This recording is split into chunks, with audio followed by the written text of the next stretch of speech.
Previously last week, the heroes went shopping at Gilmore's. After Abbott deeply offended the store owner, Aetherius went to Bregan Dareth's to collect Jarlax's past due debts and reunited with a long-lost love. Ilaria hung back at Porcini's for a little R&R with Coralie and saw Thumberchod arrive to the city of spiders, carving out a cave near the top of the central spire that illuminates Menzoberranzan. As Ilaria and Coralie reached out to Aetherius and Abbott, asking them to meet up at the bottom of Nerbundol, Ilaria, you saw Ingro return to Porcini's with a far-off expression on her face. Abbott, as you and Aetherius entered Gilmore's to get that sweet, sweet dagger, you saw the Wardock walk out, and Abbott, the Wardock turns to you, and he gives you the pussy-eating gesture. BT Dubs, congratulations on your level 19. Yeah, thank you.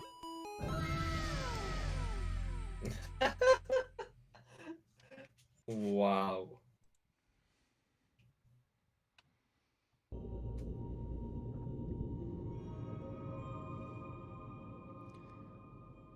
Yeah, so, Ingra's with you, Ilaria. Abbott and Aetherius, yeah, you both walk out of Gilmore, or you're walking into Gilmore, as Gilmore, it is not really, like, looking up. He's kind of just, like, monitoring some guild, some items that were just dropped off, and continues to, twist the jeweler eyepiece in his hand, inspecting the different items that he's going over. Wait a minute. Isn't there a golden dragon in the city? Yes, I heard the ruckus. It seems that Thumberchad's in town. No, I was saying that out of character. Yes, well, I don't know what you mean by out of character. We're all just here, sitting in my shop. How can I help you? Did you bring back Jarlax's debts to me? I don't think I have. Abbott, do you have that temple? I think that, Jarlax, can you remind me? Sorry, I may or may have not. Didn't his debts get spilled out because the dragon kind of made a whole ruckus, right? So it kind of all didn't make it to him. Yeah, because Right. we remember there was a dragon, a golden dragon, who just appeared on the city, and we went to what is it? Well, what's his name? Charlaxel. Yeah, there we go. Then we went to him, and I saw Aetherius and Sarah having a nice discussion. We see the golden dragon at the in the balcony, and we went down to investigate. That's what happened last session. Yeah. All the gold in the cart was knocked over, so it was being put back. That's right. So, yeah. So, technically speaking, we don't have his debt, but it's on the floor if you would like to collect it. I was really hoping you'd bring it back to me in a chest, or maybe a sack, a very large sack, like a potato-sized sack, but if you need more time, I suppose I'll just hold on to this dagger until you complete your end of the bargain. Is that Jarlaxel speaking? This is the shop guy. Gilmore. Yeah. I don't remember it. The good-looking Joe. Right? So you left Jarlaxle's, you left Bregan Dareth's, and you made your way out towards Gilmore's, thinking that, okay, yeah, they'll reassemble, they'll go ahead and put this gold back in the cart, and it'll follow you on down there. So, yeah, you've just kind of been, like, escorting this big old cart full of money on down back to Gilmore's. And, yeah, it's outside. We'll say this was So we're speaking to Gilmore at this point. Correct. Okay, sorry for the confusion here. I was just trying to memorize what we did last time. Darius will enter with Rivers and said, well, he will say to Gilmore says, um, Mr. Gilmore, I think something is waiting outside of your shop. Fantastic. Let's go get it. And he very slowly, like an old man, gets up out of his chair.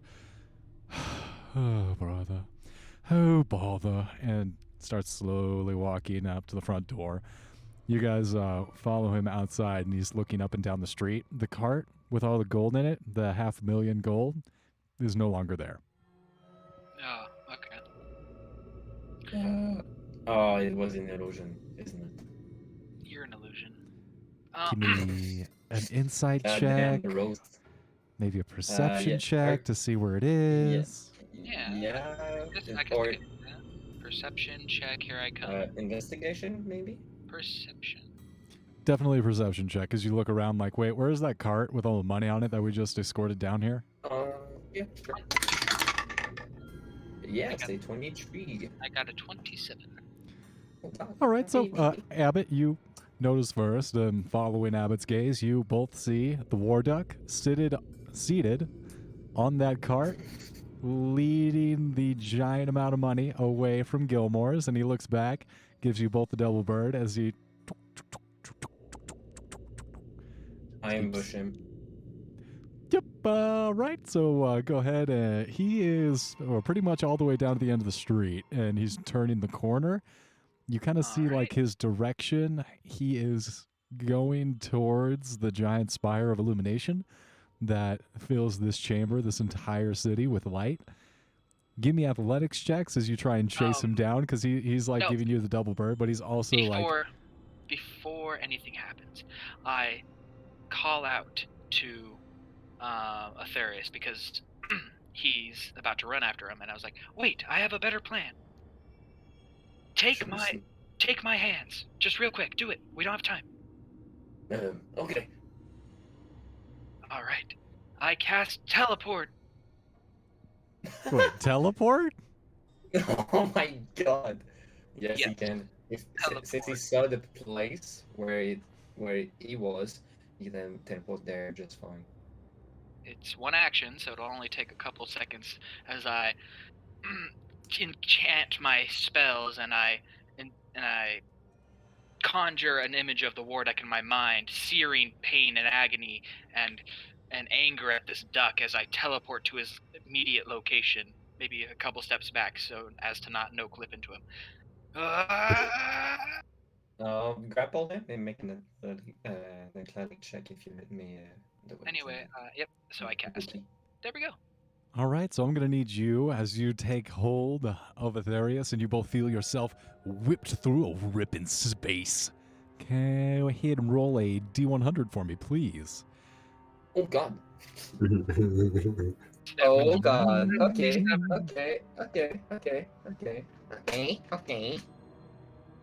Give me a sec. I was not expecting that. Okay. That's a perfect teleportation since I only viewed it once. 44. 74 to 100, it means that I get to teleport exactly where it is. Since I only saw it once. Only Abbott needs to roll it. Yep. Oh, okay. The D100. Okay. Sorry. Abbott, Yeah, what's up? what'd you roll in your D100 roll? 77. 77? 77.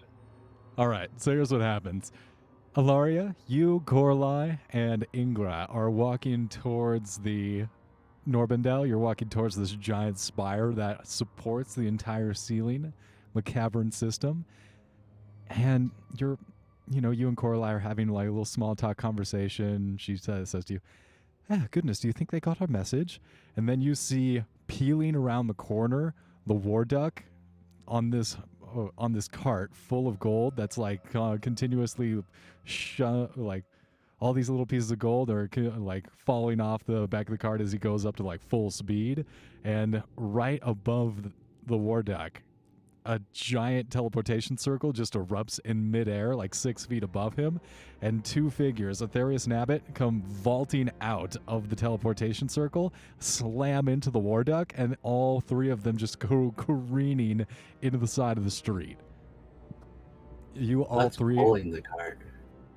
It's just like this magically enchanted cart. It's kind of just like we'll say it's an internal combustion cart.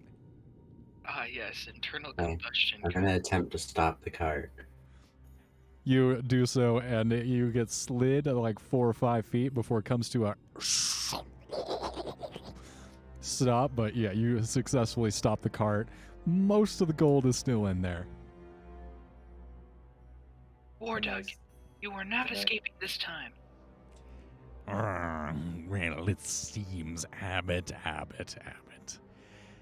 I didn't think we'd meet like this again, but you've walked right into my trap. I'm gonna rip your bell off and shove it up your cloaca. You feel an extremely strong hand on your back, Abbott, and you get lifted up into onto your feet. Does not compute. Can I grapple him? You all are standing up and looking around, and you see that there are 2 more figures that have emerged around from behind you, and the war duck continues to monologue. You really should have been more careful about getting on Gilmore's bad side, Abbott. You should know that he has powerful friends that don't like it when people are rude. To our friends, Abbott, please, allow me to introduce you to Gilmore's friends. Meet Voltaire and Xantanoth. What was that first one? Voltaire. Oh, okay. I thought you said meatball something. I was like, meatball Uh, guy. Okay. Wardock has like a helmet, right? That he wears. He does. Okay. I'm going to walk up behind him and yank it off. As It you can't try be and, that simple, okay? as you try and like walk up behind the war duck, Voltaire kind of like juxtaposes himself in between you and him, and goes, I'm sorry about this, Ilaria. Gilmore, he's offering good prizes for you, so I'm afraid I'm gonna have to take you on down. I didn't even do anything to For get me, your friend, Well, I mean, you gotta understand, he offered me a lot of money. I'm just going to gesture over my shoulder at the cart. Yeah, that's probably the money he was gonna give to us. Your money, that doesn't belong to you. I should suggest that you step Well, Voltaire, aside. how about instead of money, I offer what you really want? See, in that giant tower up there is the large gold dragon. You remember that? How about we get you that tail? Oh, now you're talking. All right, I'm listening. Now, how are we gonna get the tail of the dragon? Simple. Chop it off with this very sharp sword. This is not part of the deal, Voltaire. We are here for business. We made the deal, we must follow through. And yeah, Xantanoff is going to go ahead and disappear into thin air and just slips right off into the shadows. Get your octopus leg ass back here, Xantanoff. You'll never catch me. counterspell. What are you counterspelling? The invisibility thing he did. No, he just stealth checked off the map. He, What? You can't yeah. just do that. He rolled a 34. And he's a Gloomstalker Ranger. Oh my god. No. Gloom stalkers. Voltaire's not terribly difficult. Well, I mean, he does have the troll's head and a bunch of beholder eyes, but He has beholder eyes? just a couple. Like Hell, you know, I've been three. in training ever since I left here. I'm quite powerful now. I have become the ultimate life form. Is there a map, or are we just kind of... No, yeah, there's a map here. Let me. Oh god. How different God. does Voltaire look? He How actually looks. fucked up is this kobold? He looks like he's just been deteriorating. He's got like a patch in the stomach where the troll head used to be, and that's been moved to like a thigh.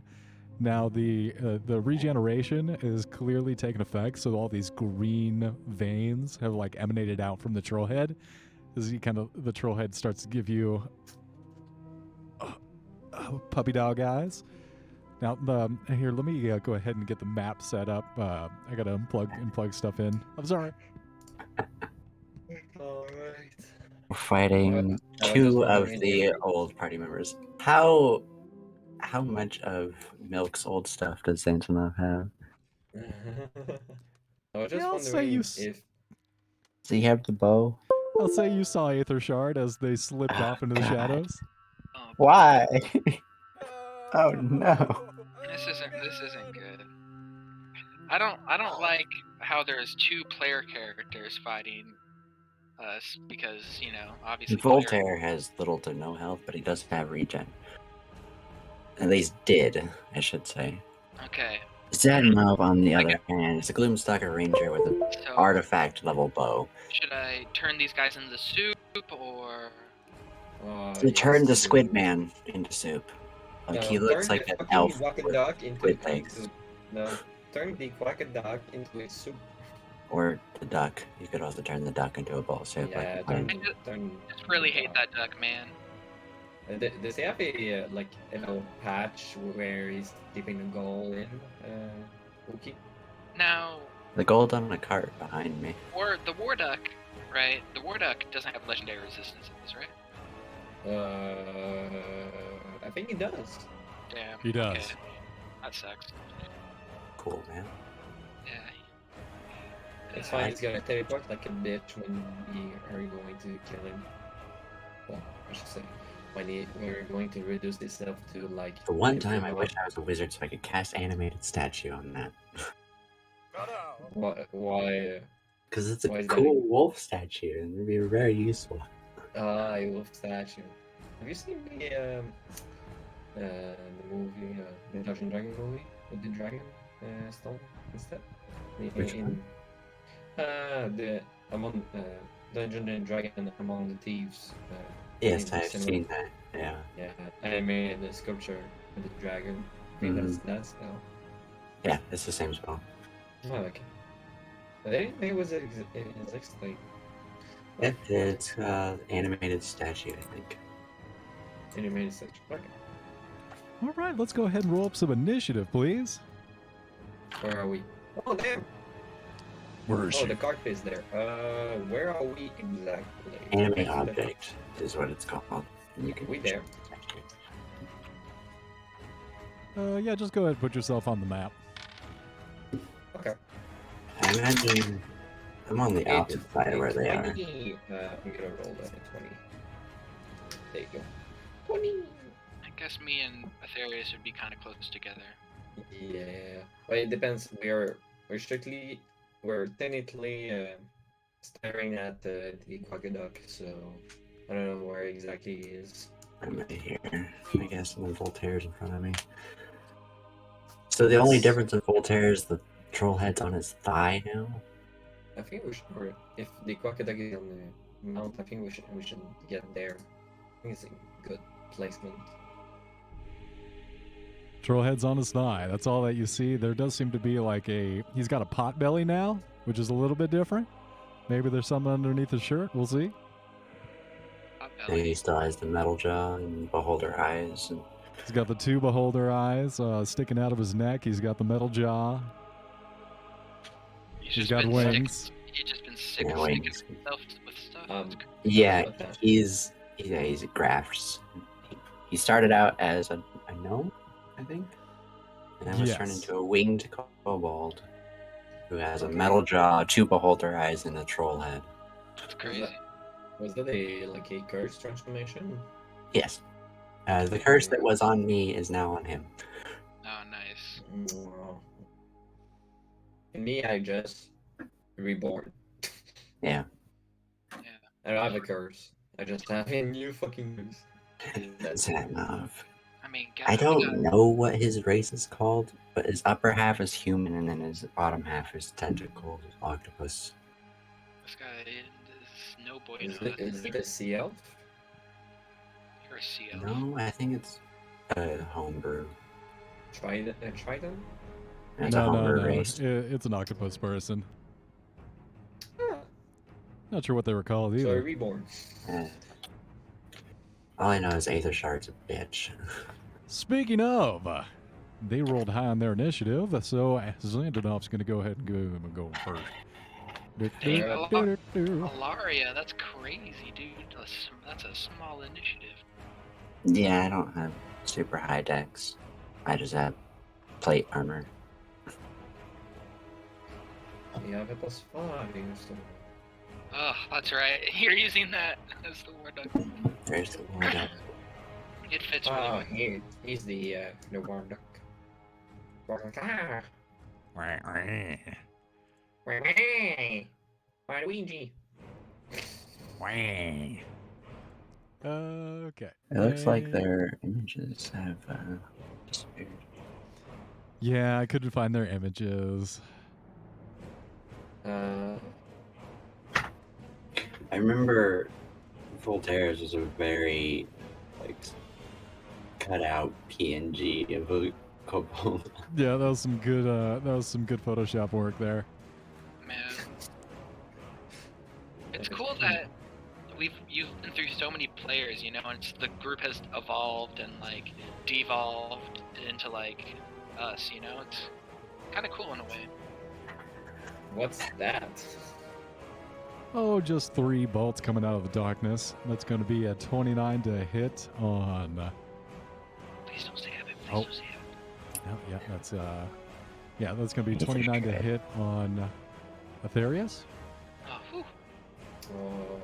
Okay. Give me a second.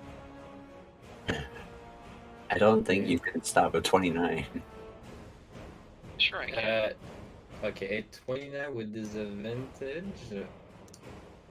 Yeah, that hits. It's fine. You're going to take 22 damage. Right, I'm gonna use my.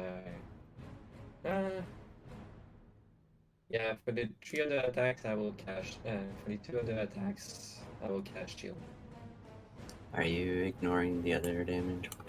No, now if I ignore, I use my reaction. If I cast shield, it's the reaction, so I'm gonna take the full 22. What is the attack of damage? What's your way? AC with shield? 24. All right, so it's still going to hit you. Oh, it's the wait, 23? I said 29. 29 to hit.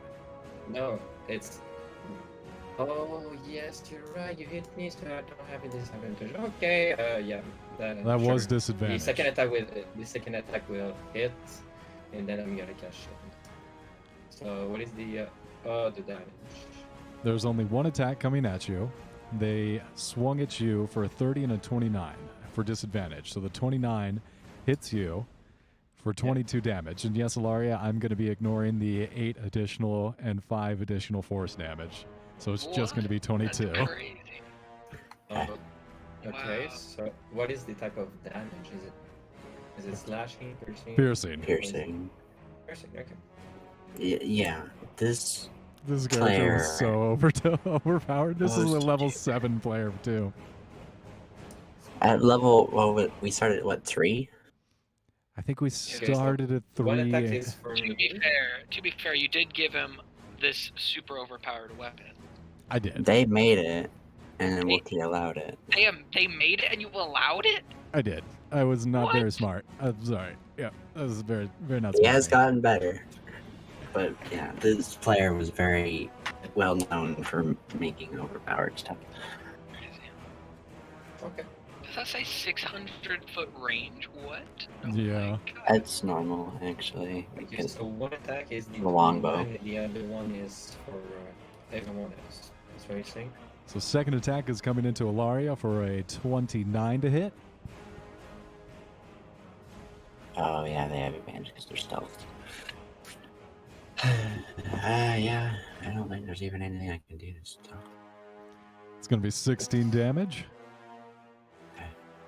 And Abbott does a 23 hit you. Does a 23 hit me? Of course a 23 hits me. You're going to take 18 piercing damage. Piercing Yes, sir. Okay.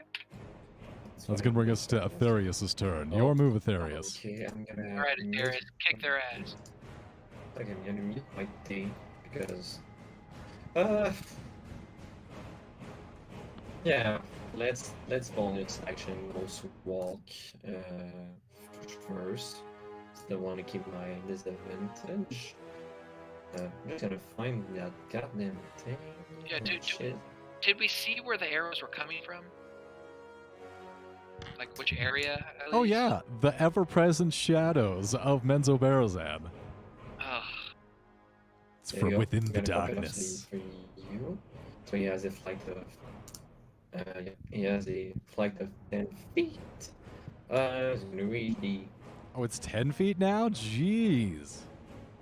Yeah, it's a plane. It's hovering and he gains a flight of 10 feet. But yeah, he is going to attack the aqueduct first. But first, is my ally next to him. Wait a minute. How? What is this? What is his size? The war deck? Probably He's a medium small. Large. Oh, small.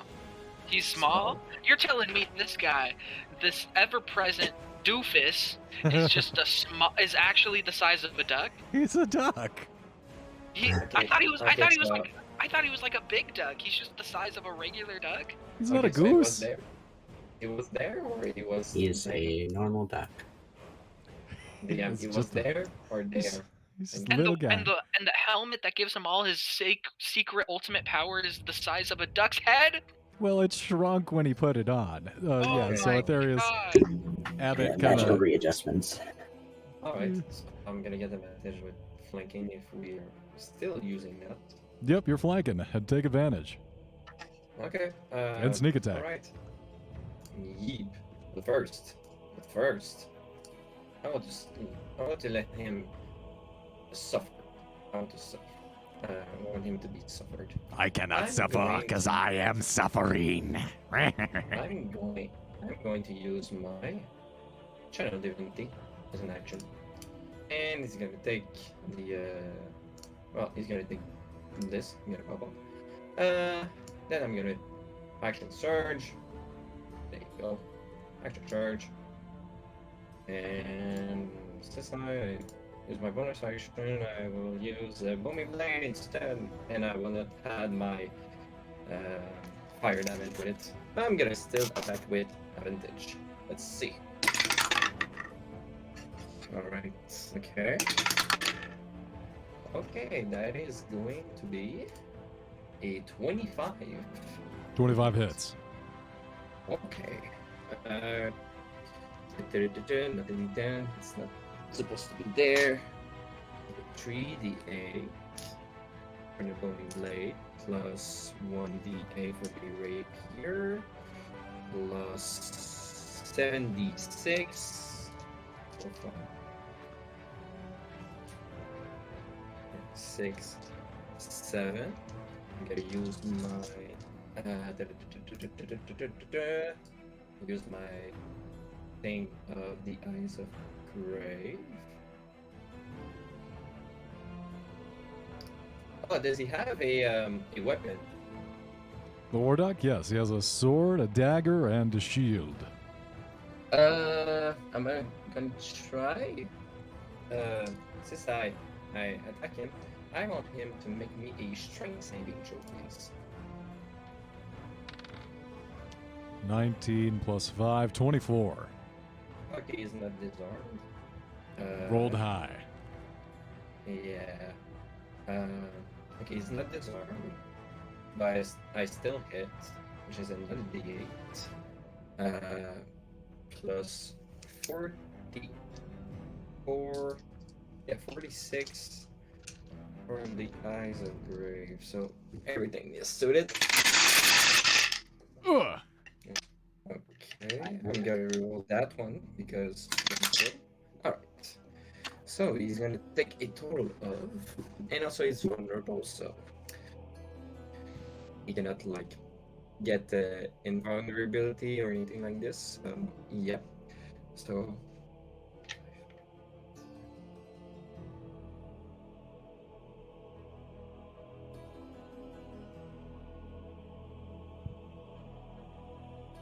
I'm gonna use my calculator because I forgot I had that.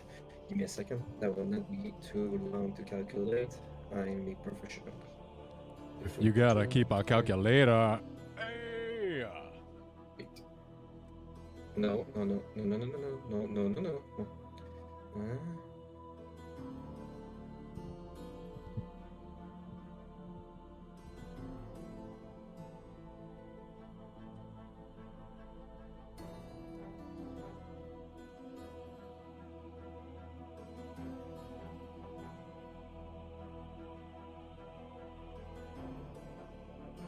Alright, he's gonna take a total of 130 damage. From that single attack. And yeah, that's gonna be my turn. Ugh, he's going to go ahead and go down onto one duck knee, and cast you a nasty glance as he uses a legendary action to bring out his mirror images.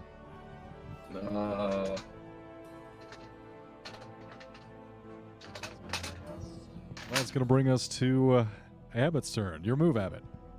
Alright. I look at the war duck with the most hate and malice a simple machine can muster. I cast upon him the most ultimate spell. I cast upon him.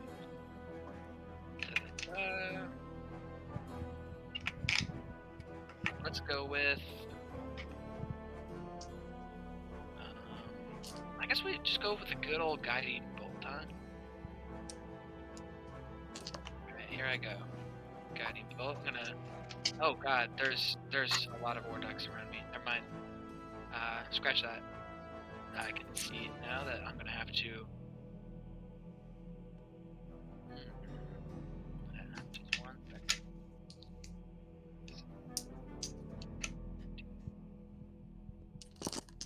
Here, could I get all through?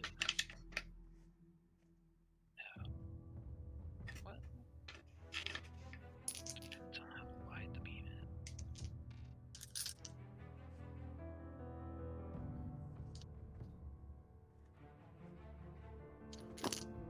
Yes, okay. I cast Far Step, and I teleport. Right Where are here. you going? Boom. Then I cast Lightning Bolt and hit all 3 of them. Goddamn. Boom. Are those both over first level? So you're right. I can't do that because that's a spell, and you're right. And I'm dumb. Okay. But well, I'm still gonna cast Far Step because that's a good spell. And Good to not be surrounded. yeah. And now I can cast a simple first level spell, Eldritch Blast. So I get to cast 4 beams.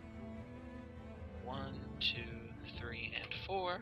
Or crit. Nice. Looks like we got 22, 32, 31, and a 20. And All they're those it's hit. going 1, 2, 3, and 4. Alright. So I'm gonna hit all of them, by the way. 1, 2, 3, 4. Alright, now I get to roll damage for all 4 of the beams. 2. The crit. Don't forget. Oh yeah, sorry. So the second one was a crit. So let's add whatever. Just double. Oh, no. And just Okay, so we got 10 damage. So we got 10 damage to the northernmost. And then we got 6 damage to the guy in front of Aetherius. And then we got 1 damage over here under Aetherius. And then we got 4 damage to this guy. Got the damage. Alright, that's gonna be the end of my turn. But next time, Movement? I'm gonna get him. So I teleported, so I think, honestly, that'll be it. That's all. All right. The end of Abbott's turn. Warduck is going to go ahead and take a strike at Ilaria. Does a 24 hit you, Ilaria? Yeah. It's going to give you a little bit of a tickle with the Flame Tongue Sword. He's copying my build. That was a 31 to hit, actually. I'm sorry. Thought it was a +5 to hit. It's a +12 to hit. 2 Oh, plus 8. It's going to be 8 slashing damage plus 8 fire damage. Okay, 16 total. 16 total. That's going to bring us towards Voltaire's turn. Hey, I'm sorry it had to be like this, Laria. I did really enjoy our time together, and I thank you for all the effort and the parts you helped me assemble to become what I am today. And all the times I saved you from sudden doom. Well, I mean, I'm taking that for granted. Mm, That's harsh. I see. You'll come to regret that. Yeah, I mean, I come every day. I mean, what'd you say? Oh, no. And he's gonna... Yeah, he's gonna try and petrify you. Oh no. That's not good. Why is he gonna use one of his raids? One of the ones he got, I thought he got telekinesis and... Telekinesis and petrification, right? So you see one of the stalks, the eye stalks on his neck wiggle, and it does a thing where, you know when you touch one of the antennas of a snail where it like retracts and then it shoots out with the eye fully opened? I need you to make a dexterity saving throw as the ground in front of you, it gets turned from like this marble black rock into this gray stone. 13. 13? Is that just 5 or +4 with your aura? That's already included. Let me see here. Can I? That's not implemented here. It just says these 6 + 7, so +4 after. It's already included. Could I counter spell that? It does. It's not a spell. Does the eye stalk Count as a spell? Right. No, it's an ability. an So- ability? Well, that makes sense. That's actually really cool. It's like a beholder. Wish You I could do that. feel your legs anchored to this floor, and they begin to turn to Fucked. rock. You feel the stone, the petrification creeping up your body as you're becoming stiff. The war duck actually dives up out of the way, almost petrified himself, but he is able to dodge successfully. Yeah, and you are slowly turning to stone. You have one more save at the end of your turn, at the end of your next turn, to shake off the effect. Otherwise, you're going to need to be freed from the petrification by a greater restoration spell. That'd be really funny if like Coraline just hey, is my girlfriend like a statue now? That's crazy. Ingrid has greater restoration. I have all greater restoration. Okay. But I'm not gonna save you. Just kidding. Whoa! Yeah, That's I've going to been be the working with end. them the whole time. Ilaria will remember that. No. This is going to be the end of Voltaire's turn. Ilaria, your move. Oh, good. You can make the save. Wait, is it my turn? Do I...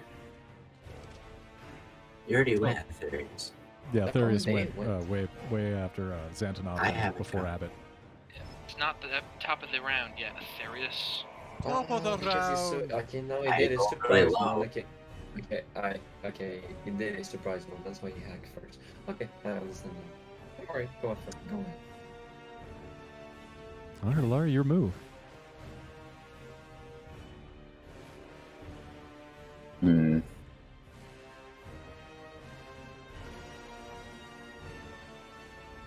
this is the No, old. Ingrid's here. She has greater restoration, so I'm just gonna try to take out these guys. So I'm going to haste. Oh, God. I'm going to make. No, I want the War Duck dead, so I'm going to make all my 3 initial attacks against the War Duck. Oh, God.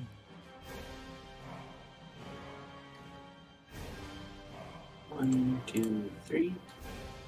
22, 35, 27. All hit. Okay. Damn, 35? Fuck. Yeah, I have a plus 18 now. Jeebus. Is the War Duck undead or a fiend? No, he's just a little duck man. Okay. He's the animal. So Beast. I am going to start with the disarming attack. So he needs to make a strength save. He is an you evil followed duck. My path, I see. You follow my path. Let's go. So that is going to be a 14 plus 5, 19. That passes. Well, next is going to be a distracting strike, so that doesn't get anything on that. And the last one is going to be a goading attack, so you'll need to make a wisdom save. 2. Oh, no. That's a 5. Okay, so he has disadvantage to attack anyone except for me. Got it. And then I'm going to go ahead and... You know what? I'm also going to add 2 level 1 smites to that. Really just lay into this duck. Oh, God, no. Oh, it hurts. Oh, God, it hurts. Yeah, 130 damage flat. It's good. Feels It's good. not bad. Alrighty.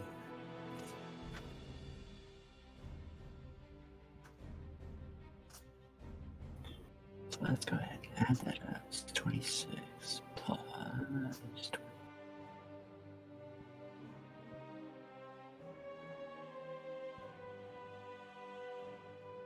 Sure, it's not 34. Yeah, it's 34. Okay. Okay, so that's a total of 85 damage from those 3 attacks. 85. Yeah. I'm regretting this. Gilmore better pay good. Oh, God, I'm going to have some medical bills after this. He's still up? Still up. Alright. Oh, he thinks that you're stealing his money. Bonus action. The and pocket deck thinks that we're stealing his money.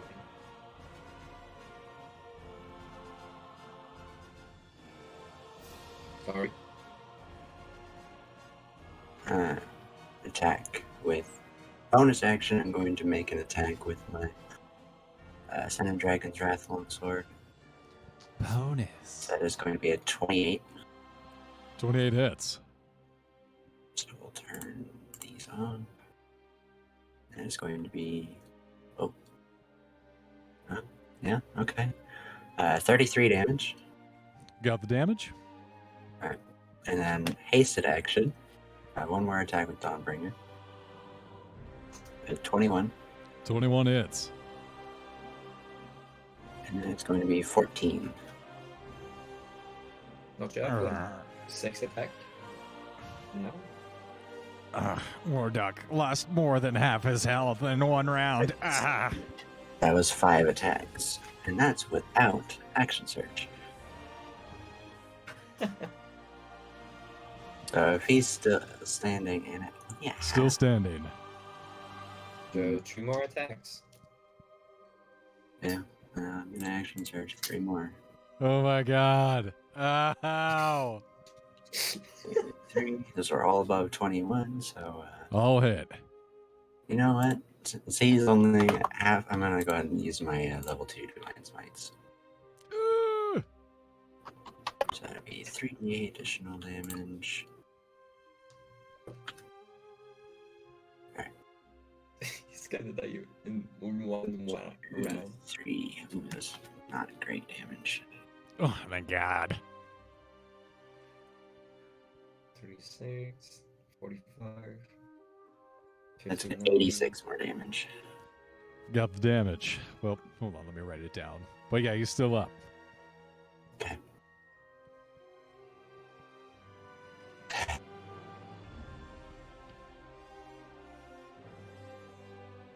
that is the end of my turn.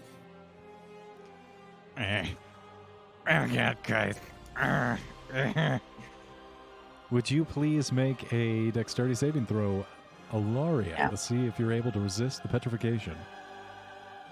23. Oh, he did. She did. Let's go! Ripping yourself out of the stone as it continues to work its way up you. You just like shattering the legs of a statue. You just wrench through it. Let's goddamn a good roll. Yeah. all right. I just added all the damage I did together. That was 218 damage. Ouch! I will say Ouch! with my Quebec, I will say with my French accent, tabarnak. God damn. God damn. All right, that's going to be the War Duck's turn. Bonus action.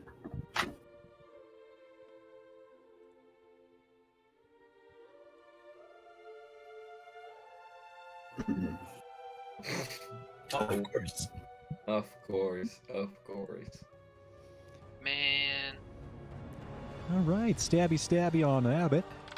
First Can't attack. stab. That is a 24 to hit. Sure does. Yeah, I should really get the shield spell. I don't know why I haven't. Is that with disadvantage? Did he move? Ooh, thank you. That was not with disadvantage. With disadvantage, that is going to be an 18 to hit. Yes, he did move, so roll your booming blade damage. Okay. So he takes 5 or 12, 20 thunder damage. 20, 2-0. Yeah, 20. 2-0. 20 Got the thunder. damage.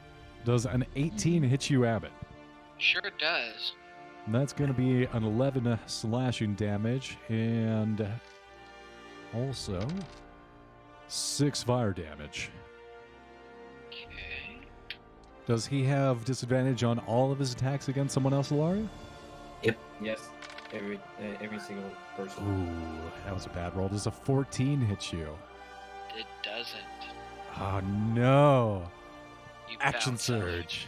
My what? No. Oh. There's no way. There's no way these mirror images have action surge. Come on. The War Duck's over there now. He swapped Oh. places. I see.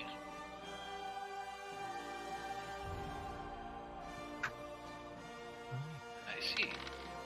I'm a fool. I've been fooled. That's going to be a 16 to hit. Still rolling low with that disadvantage. Doesn't hit me. Ooh, all right. And then one for each of the mirror images. There's a 22 course. hit. What do you think? Yeah, it hits me. Come on. Yeah, man. Oh, Hold low. It's going to be shit. 9. That's going to be 9 Nine. piercing damage. Or, excuse me, Got 9 it. slashing damage in addition to 7 fire damage. of course. And then that's a unnatural 20. Dirty 20. Alright, well, that does hit. Plus 8. That's going to be 15 slashing.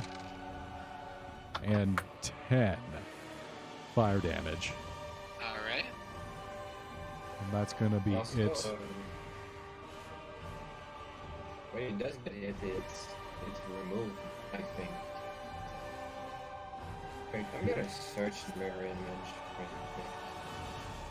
This is Mirror a image. mirror image bastardization. Yeah. You're a bastardization. Hey-oh, Yes, got him! One of these war ducks breaks off and just starts running. He's quacking for his life. What? Just running? You loser! You loser! Hey, I take that personally. Fuck you.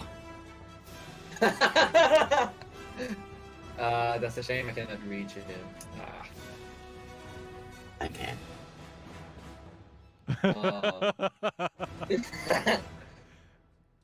That's going to be Inger's turn. Ingrid comes up to you. Actually, it looks like you got this. You okay? You okay, buddy? Yeah. All right. Okay. Sacred Attack Flame? this quackaduck! Attack this quackaduck! Ooh. He will enter his escape. He's escaping! Sacred Flames the Don't War worry, Duck running everyone. away for 8 damage. That's going to be it for Inger's turn. Sorry to cut you off. What were you going to say?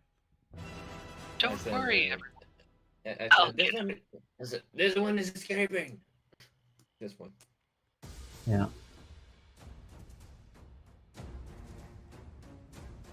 He does get hit. I hit for 8 damage. Of the shadows, 3 more bolts. Oh yeah, that guy's still here. Yeah. Oh yeah, I can reach it. That's Happy going to- to be Gonna clobber him. 29 to hit you, Aetherius. Oh, there's an advantage. 16 to hit you with actually Nope. Nope. it would be a flat roll. Let me re-roll that. 24 to hit you. Shield. Does shield boost your AC past 24? Wait. Do I have an... oh, wait. No, it's not shield. It's I believe earlier you said Also, with shield shield is it was still yes. 24. yeah. I can use my reaction to defensive awareness and have +6 instead, so that would be fun. All right, one of those bolts you just arch out of the way of. Okay. Other one, Alaria, does a 22 hit you? No. Damn. What is your Well, AC? I have now? a 24. Oh my god. Abbott, does a 30 hit you? No. Yeah, it does. No. It's gonna be 21 piercing damage as another bolt pierces through your leg. My knee. Oh, it's an adventure before I took an arrow in the knee. And that's gonna be it for Xandanov's roll. Aetherius, your move. Alright. Bonus action. Dash. Plus my felon agility. 40 speed of movement. Of flying speed. I can reach the air. Oh no. Oh god, not a rogue. Oh god. And I'm going to use. Wait, the wait, fainting wait. attack, so I will have advantage against. There he is. Let's talk this out. Come on now. We can be friends. No, you're not stepping out of my goddamn house. You're Oh, God. a little miss. Oh god. Quack. Quack. Definitely going to bone that shit, and yeah, it's gonna use fainting attack to get advantage. Oh man, this is gonna ducking hurt. You don't have to use that. You have an advantage from Distracting Strike. Oh, I do. Okay, never mind.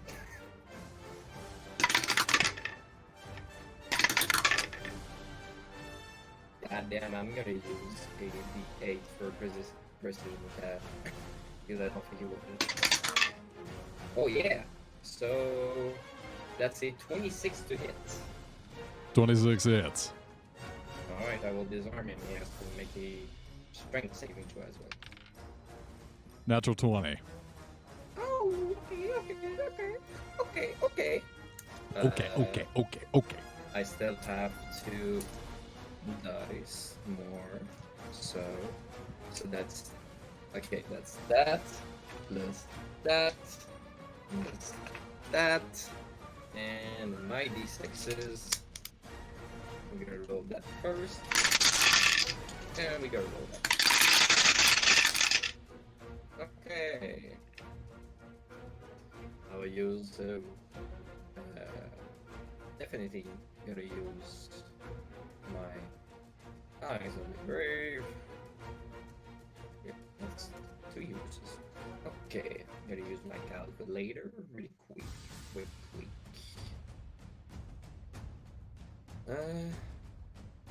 And also had, oh, I forgot. I can add damage for that guy as well. I forgot the first round. Is it okay if I can apply it, or is it too late? No out. Okay.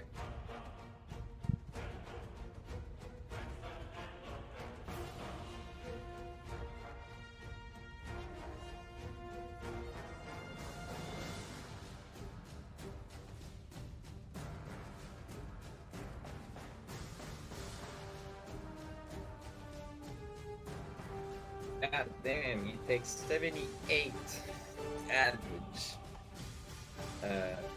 Yeah, from that attack, and I roll the 4d6, well, 8d6s because it was supposed to take damage. Give me a second. 1, 2, 3, 4, 5. Oh, nice towers. Wait, please. Please, now. Alright. 1, 2, 3, 6, 12, 14, 18, 22. I promised This you, guy will Atherius, you can have ultimate power. take- Is he dead? Honestly, ultimate power sounds awesome. Have He's it, dead. please. We can make a deal. I'm sorry. I'm sorry. You get what you deserve. Atherius, So, this how guy does the will war take duck 20. die? Oh, finally. Great. I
War duck spins around the helm, tumbles to the floor, and you see the charcoal eyes.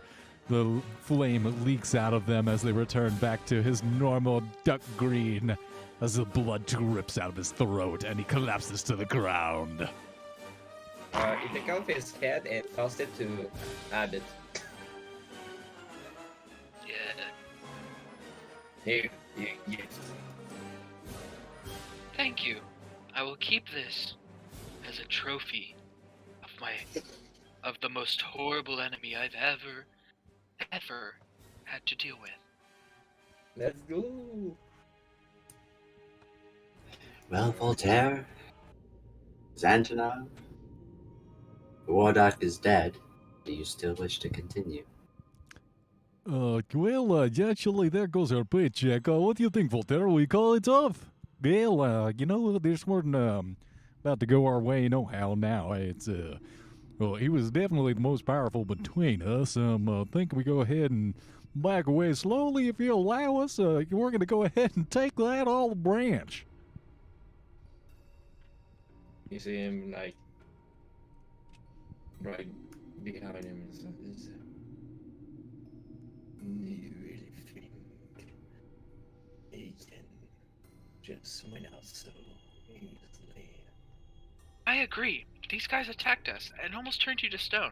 Oh, well, it's just business. Come on now. Well, look, this is just an arrangement that we can come to. I suppose we can make a amicable agreement here between the two parties. Listen here, you little piece of shit. Go. Theories. Back Mhm. off. He looks at you and saying that you want to take him. He says, "Good thing he's not by my hand, but you will suffer." You step back. I can arrange his suffering. Okay, Voltaire. well. What you did was not very kind after what we've been through in the Underdark. Awful. The moments we shared in the tavern before we were eaten by a purple worm. But for the other moments that we shared, I'll let it go this once. We have won. You have lost. I see no reason to shed more blood. I see many reasons. Abbott, this does not concern you. Really appreciate your mercy. I am going to go ahead and scoot on out of here while I still get a chance, and before you change your mind and before your friends talk you otherwise, you'll have a great day now. I never want to see either of you again.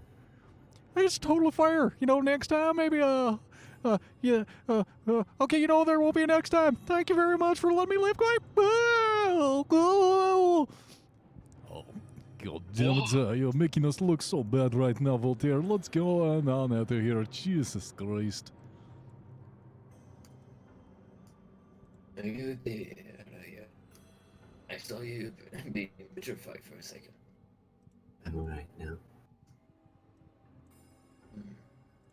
Oh, okay. It No would RP. have been quite humorous if you got turned to stone. I mean, could you imagine? Just going, ha, ha. I can think of it now. But that's not the way you're supposed to say.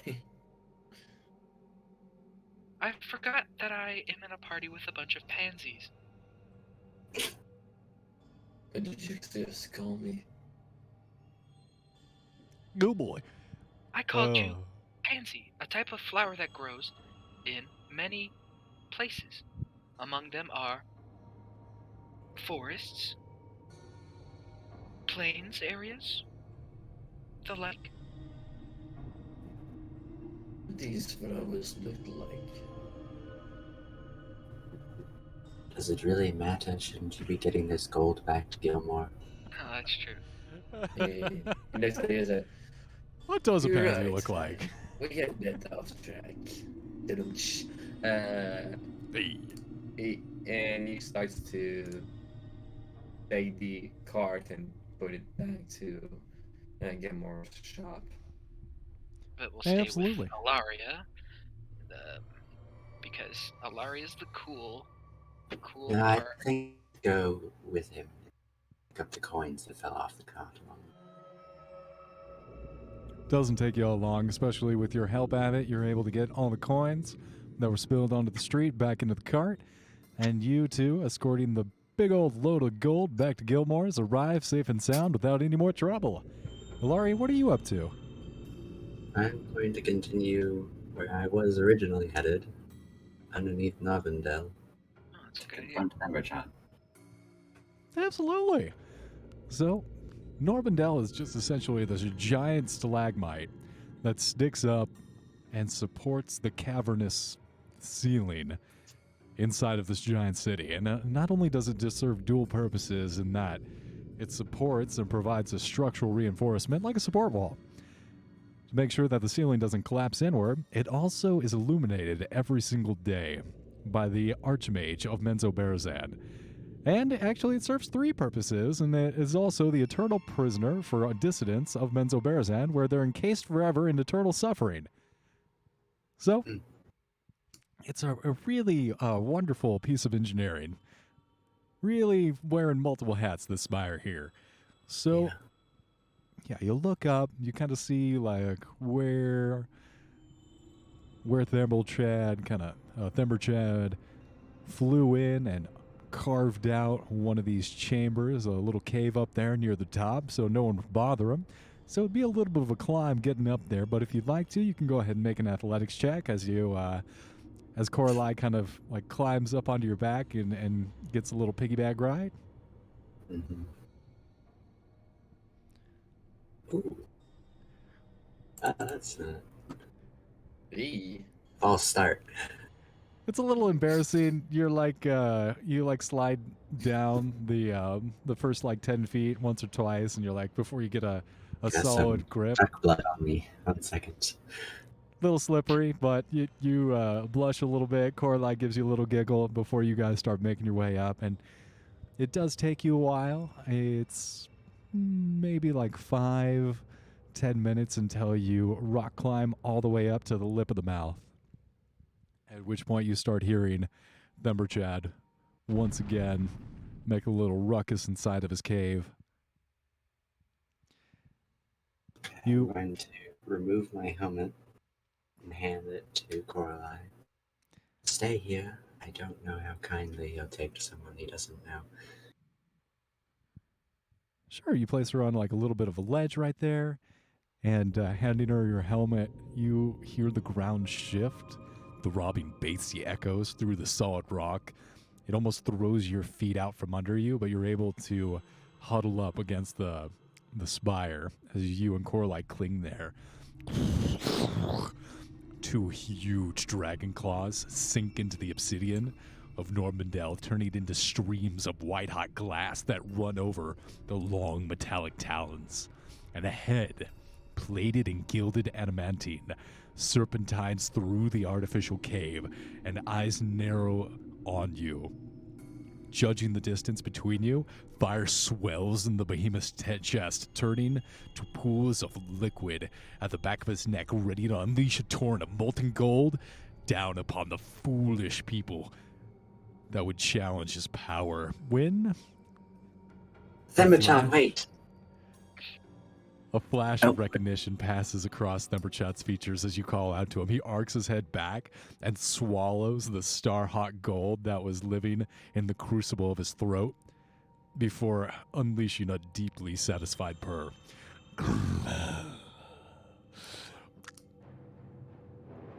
Oh, crap. Oh, God. I really need to figure out another screen.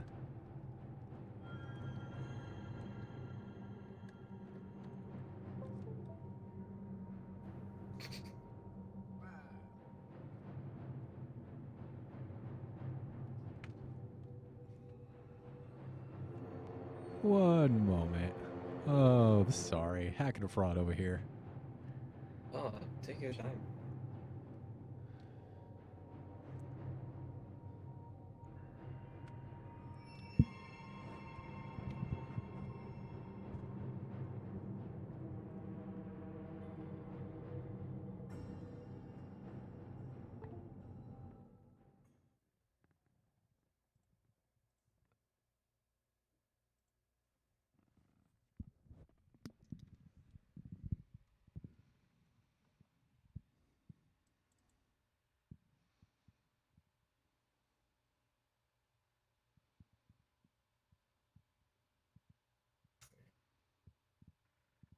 Oh no! Did I forget to do that?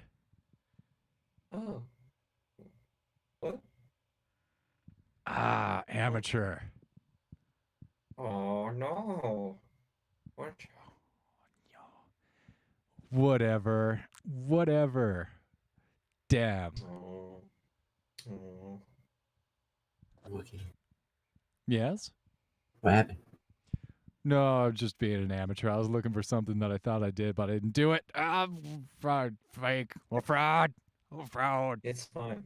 It's fine. It's fine. Don't worry. No, it's not fine. I'll never beat the team. You're right. It's not fine. Worry. Worry. Unending worry and pain. It's fine. Do you need like a little break to settle things? No, I didn't do it. So it's don't need a break because it didn't happen because I needed to prepare for it. I didn't do the work. I'm sorry. I'm sorry. Yeah, no. It's So some of cool. It's cool. It's cool, man. it. Don't freak out. It's okay, man. Yeah, so Themberchan sees you, recognizes you. The flash of recognition crosses his scaly golden fingers. Laura, a pleasure to see you again. I might have known you would be here in the thick of things. Indeed. What brings you here? I'm not sure. I sense a disturbance in the weave. Powerful magics have been twisted into this place, so close to my domain. To what end, I don't know. I must know. I may have an idea. I'm not entirely certain, but earlier I had an encounter with a being that is a large snake-like entity that has been haunting me for some time in the Underdark. It wants me to corrupt the ritual, just bring it here. Thumberchod shifts. You see almost like a shiver run down this huge ancient dragon. You feel it as well, Alaya. The pressure. The line of your ability to tell what's real. It's more than the Demogorgon's influence. The Prince of Demons can't hold a candle to what's coming. They're coming. They are here. I can feel them around us. Inside of us. They? Yes. They're powerful.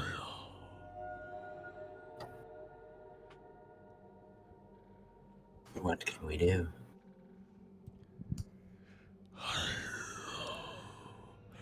I'm not sure. But I'm here. Call upon me if you see a chance to strike against them.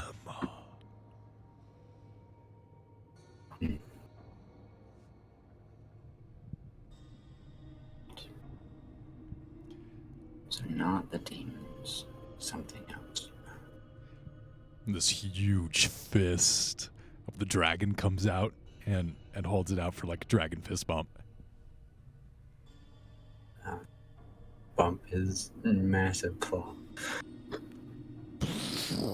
He explodes it and then he goes back into his cave. So dope. Alaria could do anything. She can like just talk to a massive ancient dragon and come away unscathed. That's how dope she is. I guess you probably don't care. That sword you gifted me, by the way, has gotten stronger. Glad it's been put to use. You have done well.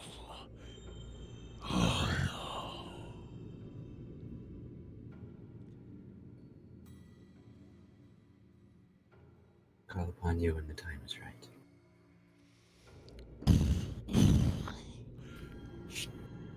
Rim of the cave begins to ooze out continually like white hot glass of obsidian, where he shifts around, making himself nice and cozy inside his little makeshift cave in there. As you rejoin Coralie and begin to rock climb back down the face of this giant spire of obsidian glass, you can see emanating from both the magic ritual cast by Grand Fenrir, as well as the magic energies that radiate out from the ancient dragon Themberchad as he occupies the inside of Norbandel. You see all these shadowy little spots of continuously vibrating entities that have been encased and entrapped inside of this segment of the demon weave. And we're going to cutscene back on over to Abbott and Aetherius as you guys tink arrive back in Gilmore's. I salute. When I arrive, I salute Gilmore and says, "Hello, my friend. We had a little bit of a tiny pretty problem. You sent assassins after us. Well, I didn't send him after all of you. I was just trying You to did. assassinate. Look, you have some really objectionable positions about the slavery here in Menzoberranzan, and I thought that you need to be corrected."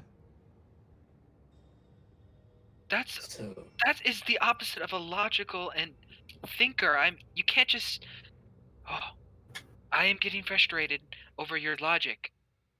How can you send assassins after somebody who you disagree with? Oh, quite easily. I got mad at you. Oh, now you die. Abbott, as your frustration increases, I need you to make just a straight D20 roll, please. Easy. Oh, 11. That's not so good. It's not so bad either. It's like kind of middle of the road. So you feel yourself just bubbling over with frustration, and the world tilts at a 30-degree angle as you try and lean into the angle. This now shift in your perception, you stumble and you catch yourself as you begin to fall as gravity seizes you and drags you down in contrast with what you're seeing. You should be compensating for what the world is dipping into, but the nauseating discrepancy of what you see and what your senses feel blur your ability to orient yourself. And then you feel it again. The virus that the War Duck inserted into your processors has hit a layer of your subroutines that quickly corrupts your ability to accurately process your sensory inputs. The blur begins to run together, leaving long streaks of shadows that spiral, the spirals writhing and fractaling all around you into massive whirlpools and thick, everlasting channels. These rivulets spin together, and everything runs around you in phosphorescent streaks like an 80s neon light show that drills down into the core of the world below you.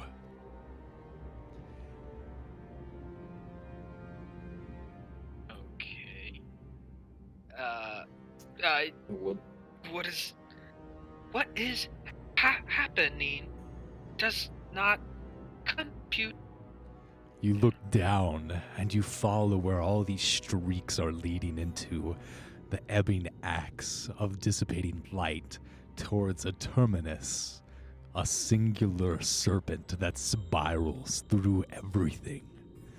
All the tails of light are being eaten, ending within the serpent's maw. Spinning spirals all swallowed by the great serpent's hiss.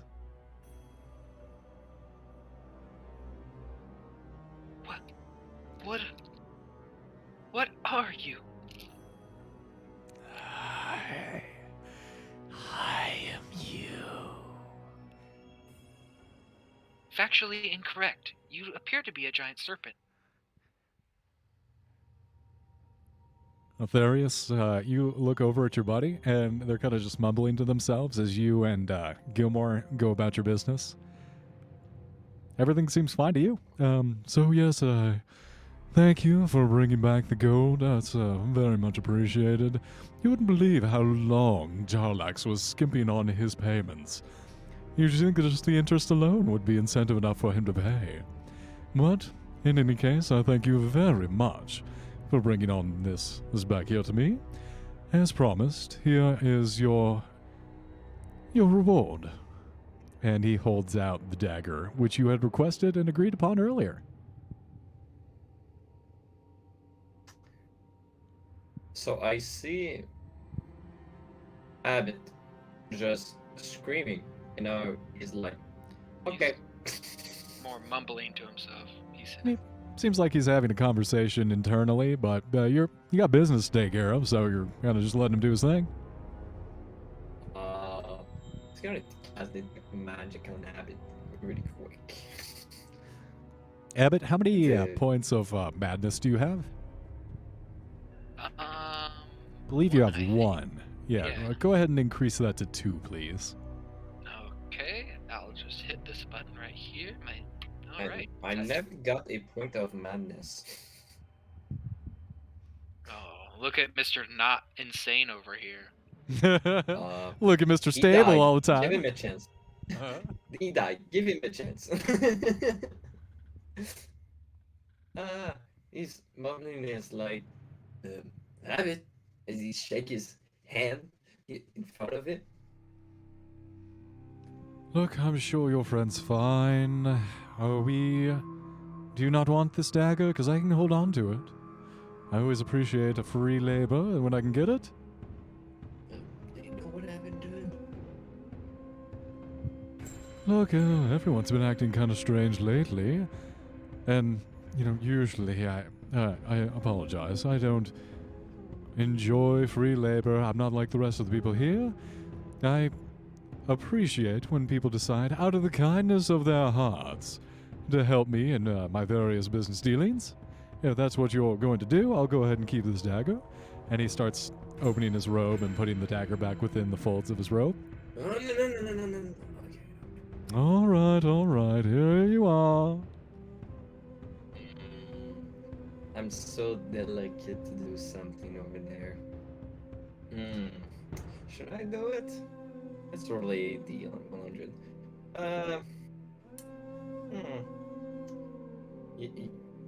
You know that. Well, you know that he heard the information that he sent assassin to us, Mookie, right? I'm sorry, no. Oh, he heard it from Rabbit.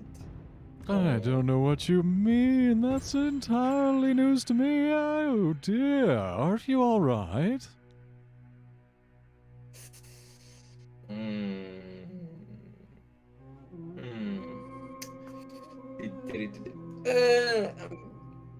Look, you have to understand that the city of spiders is a very dangerous place.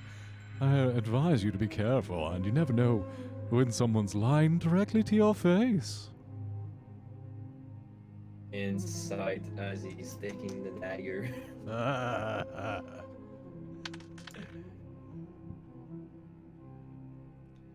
What'd you roll? Where's my... Okay. Oof. That's a 19. You're pretty sure he's telling the truth. He's got a winning smile, and as you receive the dagger, he passes it on over. He kind of like flicks it and brings you in to like a little bit of a hug and gets an arm around your shoulder. Look, friend, I really like your style, and it's not every day that I meet someone as capable as yourself. Please come back into the rear of the establishment so I can show you something I've been working on. I call this the Hall of Useless Labor. Welcome. This is where I keep the most opulent displays of wasted resources brought to you by the most wealthy city to ever exist in the Underdark. Please come this way. Okay. He follows him. And you kind of get carted through. Abbott's following you guys kind of on autopilot. Abbott, you're aware of your surroundings, but you're kind of like trying to drown out this influence that's pulling you under the toe. Sorry, I cannot cast Dispel Magic on you. I'm sorry. I'm sorry. This Bear worm witness guy is to just the... lame. Check this. This is just amazing. The sheer idle time needed to fulfill this worthless endeavors. Behold, this is a desk worth 10,000 platinum. You see here, it's been completely bejeweled by 6,000 hand-polished pearls. Gold inlay wrapped around ancient zirkwood harvested from Aramicus himself.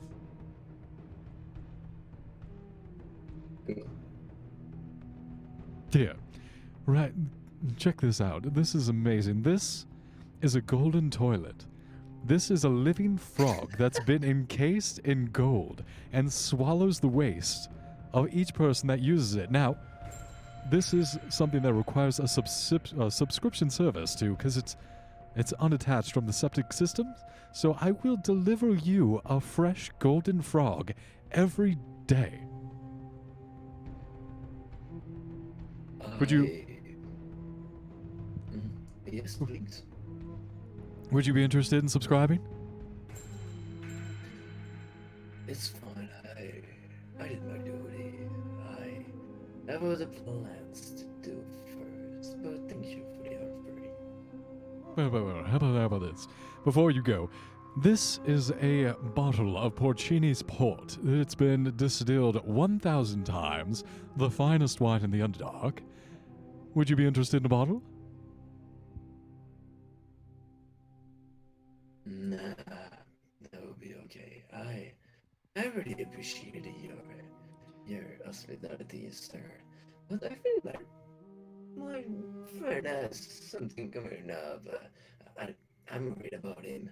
Uh, can I take him outside a little bit? He seems quite lost. Absolutely. You know what would make him feel better is this Supreme hoodie. Now, this is really expensive. This is going to cost you at least 66,000 platinum pieces, but he will be looking stylish, and that is scientifically proven to increase someone's feelings of self-worth. So, would you be interested in the Supreme hoodie? I cannot afford, unfortunately. And as Gilmore kind of takes you through the rest of the hall of extremely luxury good items, where That you cannot afford. That's okay. He cannot afford. It's like 66,000. I'm like, I just have 700. What Look do at you all think? the- I'm a fucking bank? Look at all this cool stuff that you can't have. Isn't this so cool? Yeah, exactly. look, I'm telling you that this was top dollar, finest, spared no expense. It's worth every penny. And this is when Alaria, Coraline, you both walk through, and at the same point, Zora walks in as well, with a little bit of an impatient look as she sees that Gilmore has roped you into the back area of the Hall of Useless Labor, and sighs deeply as she realizes, like, "Ugh, damn it, Gilmore." It looks back and says, Oh, hello there. It was just trying to show me some things that I'm sorry to tell you, Gilmore. I cannot afford these items. I really do appreciate it. as he pats on his shoulder and says, But I guess I'll be returning. Okay. When I have more money, is that okay with you? Always fine. Gilmore's is always open, except when we're closed.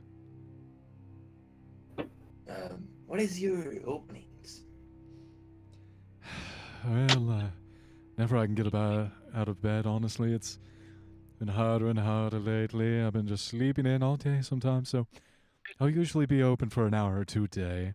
But be sure to tell everyone about my wares, and especially the golden toilet. I gotta start moving some of those.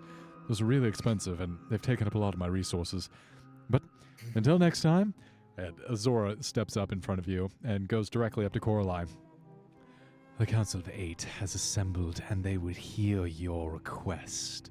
I Yeah. highly recommend that we make our way over to the ruling chamber. Well, I will see Sarah again, but hey, is Alaria here? Yes, I'm here. Okay. He looks at Alaria and says, well, seems that my duty has been, well, not my duty, but my task has been fulfilled. And yes, the Council of Eight is waiting for us, but yeah, we shouldn't keep them waiting. No, Right. it's Go. I. and, I. it- Infuriate! Gilmore! You son of a. Fuck! pleasure seeing just you gonna- all. Guide Abbott out. No! Gilmore! I'll kill you! As you all make your way out through the city, Zora takes point and guides you through the wondrous city of spiders. It sparkles below you as you rise up towards a spire in which 8 separate bridges spiral around the central pillar as it rises higher around the slender cavalier weights that suspend this laced entryway. The soft shimmers of violets and scarlets reflect through the nearly transparent spider silk cables, throwing ever-shifting spots of color through the roiling shadows that you climb above towards the seat of power. Menzoberranzan is governed by the 8 heads of the most powerful houses of the city. Long passageways with row after row of guards that stand either perfectly still or part upon your approach speaks to the unparalleled discipline as your footsteps echo down long passageways swallowed by darkness. And you continue into this huge building, the most opulent you've seen, the branching passageways, the heavy doors of wonderfully inlaid foreign materials and metals, the many, many mysterious chains pass as your party emerges into a huge domed, arching stained glass relief in homage to Lolth that stretches into the shadows above you. It looks as if spiders are continually crawling upward through the shadows, the made of shadows. And there you see in this circle matrons of each of the great houses occupying a seat. Into this circle you emerge. The polished obsidian floor bounces pinpricks of flames, the candles held by dog-sized dead spiders whose legs have been anchored into the red wax that runs over them. In the dim light, you see Matron Misery Mizram in a revealing, flowing black gown that clings to her form frown as you enter, and she casts a glance to another of the 8 matrons. The drow she looks towards clears her voice as silence falls over the assembled matrons. Ladies, we know why we're here. We know why we've come together. There is but a single item on the agenda. Coralie of Neverwinter, you may take the floor and make your request of the council. She settles into a chair spun of metal waiting. The air is thick.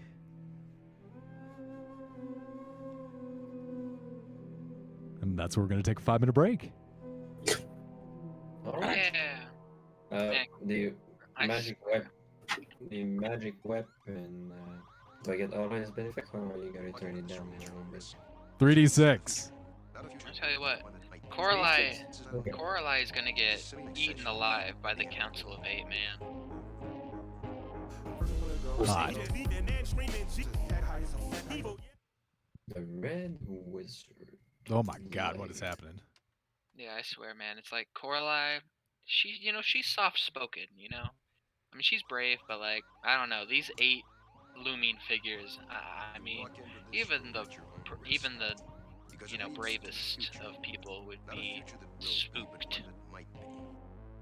This is not a new world. It is simply an extension of She could you imagine? Just like, she made it one articulation mistake. Get her.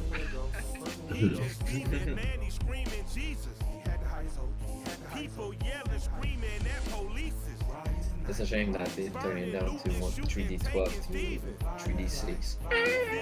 Well, Aetherius, you gotta remember, 3d12 is a lot of damage, right? I mean, could you imagine if you got a crit? I mean, that is double 3d12. 3d6 is still very powerful. Yeah, 3d6 is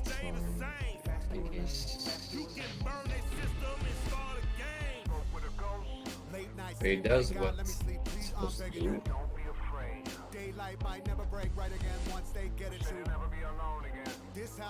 Man, is this copyrighted music? We're gonna get sued, dude. Yeah. I hope it's like copyrighted.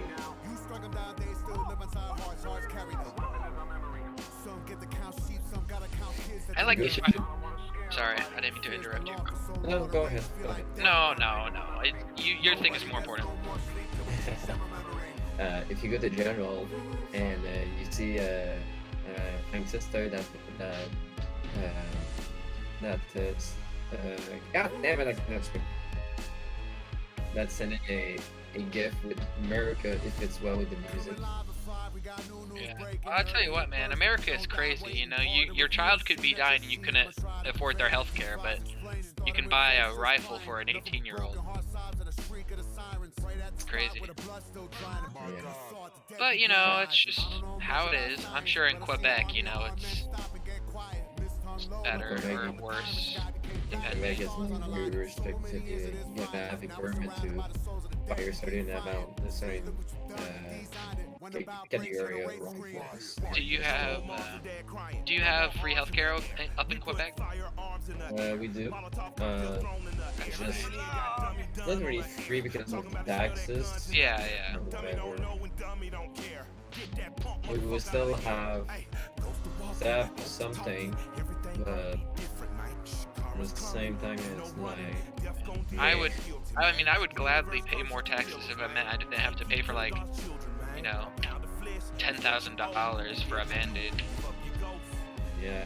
This shit I don't get it. It's like It's bad here, but you know, I love it, you know, because in what other country are you gonna spend like $20,000 for a life-saving surgery?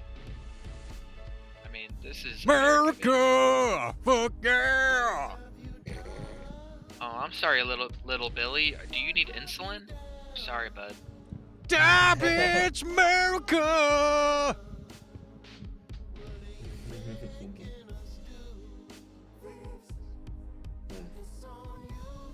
Inject an AR-15 into your veins, America! You know, even though America has its problems, I don't think I'd want to live anywhere else. This is my fucked up country. Because you have a whole different kind of problem going morales. Yeah, I mean, all countries are the same. They got corrupt politicians, bad laws, you know, can't avoid it. yeah. That's why I'm playing D&D to get rid of that reality and Exactly. Reality more. sucks. Yeah, it does. Let's go back to the game. Yeah, I love D&D. That's why I love playing with you guys, cause you guys are my rock, you know. I mean, this is the best game I've ever played in, honestly. You know what my I rock mean, is? Our DM is awesome. My What is your AR-15, America!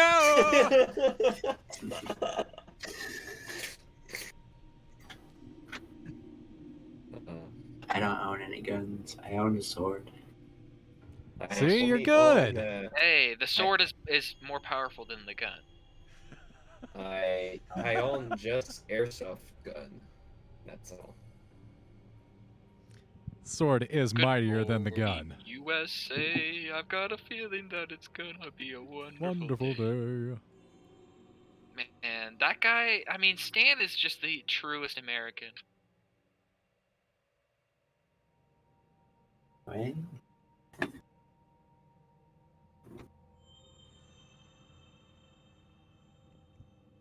Almost got my tea ready. Almost got my tea bag. Almost Man. ready. Okay. Ooh. I just love Ilaria so much. She's so cool, you know, like you'll never find somebody like that'll just walk up to an ancient dragon, you talk to it, you know, just casually, or like, you know, just fight off like a bunch of armed intruders, you know, just because they are close, like in proximity to somebody she cares about. I mean, it's so cool. Ilaria is like the raddest person ever. She's the Giga Chad. She is a Giga Chad. Like, she's just so awesome, and that's what I love about her. You know, she's I mean, she's literally the party head, and I can get behind it because she's awesome. She's She just a got that. leader. She got that big, gentle, warming smile on her face when she speaks to the dragon. Like, Yeah, yeah. exactly. Just like she could be the sweetest person, or she could be, you know, death incarnate. You know. That's me, but okay. She has a I don't give a fuck attitude. Yeah, you know, Hell yeah. it's so awesome. I mean, this group, so dynamic and so powerful. I mean, Powerful. Or level 19, I can believe. Yeah, I can't yeah. even believe. I just don't suck. think I don't think anything could be a real true threat. You know, like you could take away a couple of hit points. You know, but like, what are you gonna do against like Alaria's like 7 attacks in a turn? You know. Whew, yeah, that's no kidding, buddy. I mean, it's got to be hard to DM that. DM, you know, I'm basically a forever DM most of the time, and like, I already like find it difficult playing with like 5th level characters. You know, it's just crazy. Be Level glad 19. I swapped to Battlemaster from Echo Knight. Otherwise, I'd have even more attacks. Oh god! Echo Knight's awesome. Is there no, Man, they should wrong. really make a it's called Neko Knight though. You know what I'm saying? They already have the Necromancer. The Neko Man. Oh boy. Wow. Yeah. You guys haven't heard that one? No, but that's a good one. I will remember that. That is pretty good. That's an old thing. Man. I'm not that old to play that much D&D in my lives, but Bro, I've it's- been playing for a very long time. Abbott is gonna slay at this Council 8 meeting. He's gonna ruin everything. I'm assuming that Aria will play the Necromancer the next game. Yeah. It's Neko Man. the new Diablo 4 class. Yeah. Listen, I'm all in for the next one. All of my spells are summoning cats or cat girls. Yeah. Ah, yes, cat girls. So you're gonna summon Beast and then conjure Beast and then summon Greater Beast? No, that doesn't exist, unfortunately. Wait a minute, I have a meme for this. Pop it up! Pop it up! You guys know that meme with the dog, and he's in the room Wait, with everything is on that fire. sexy meme? This is fine. This is fine meme. Yeah. Okay, where is that meme?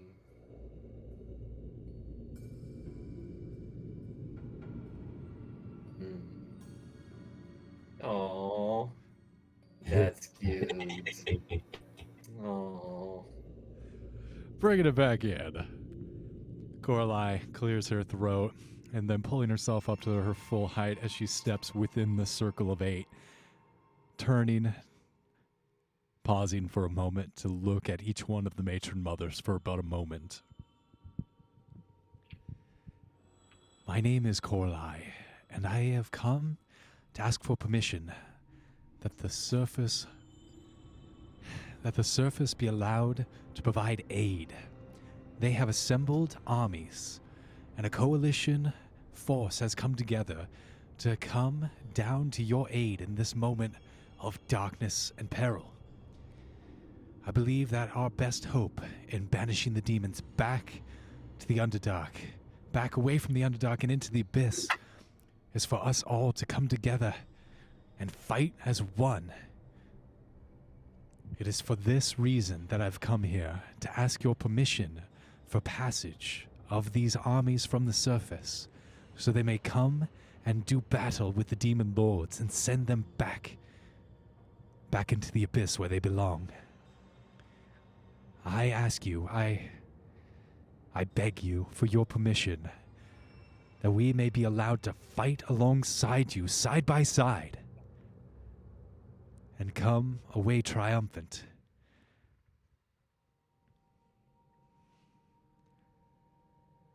There's a moment of silence as all the matrons look around at each other. Some of them, you can see confusion in their features.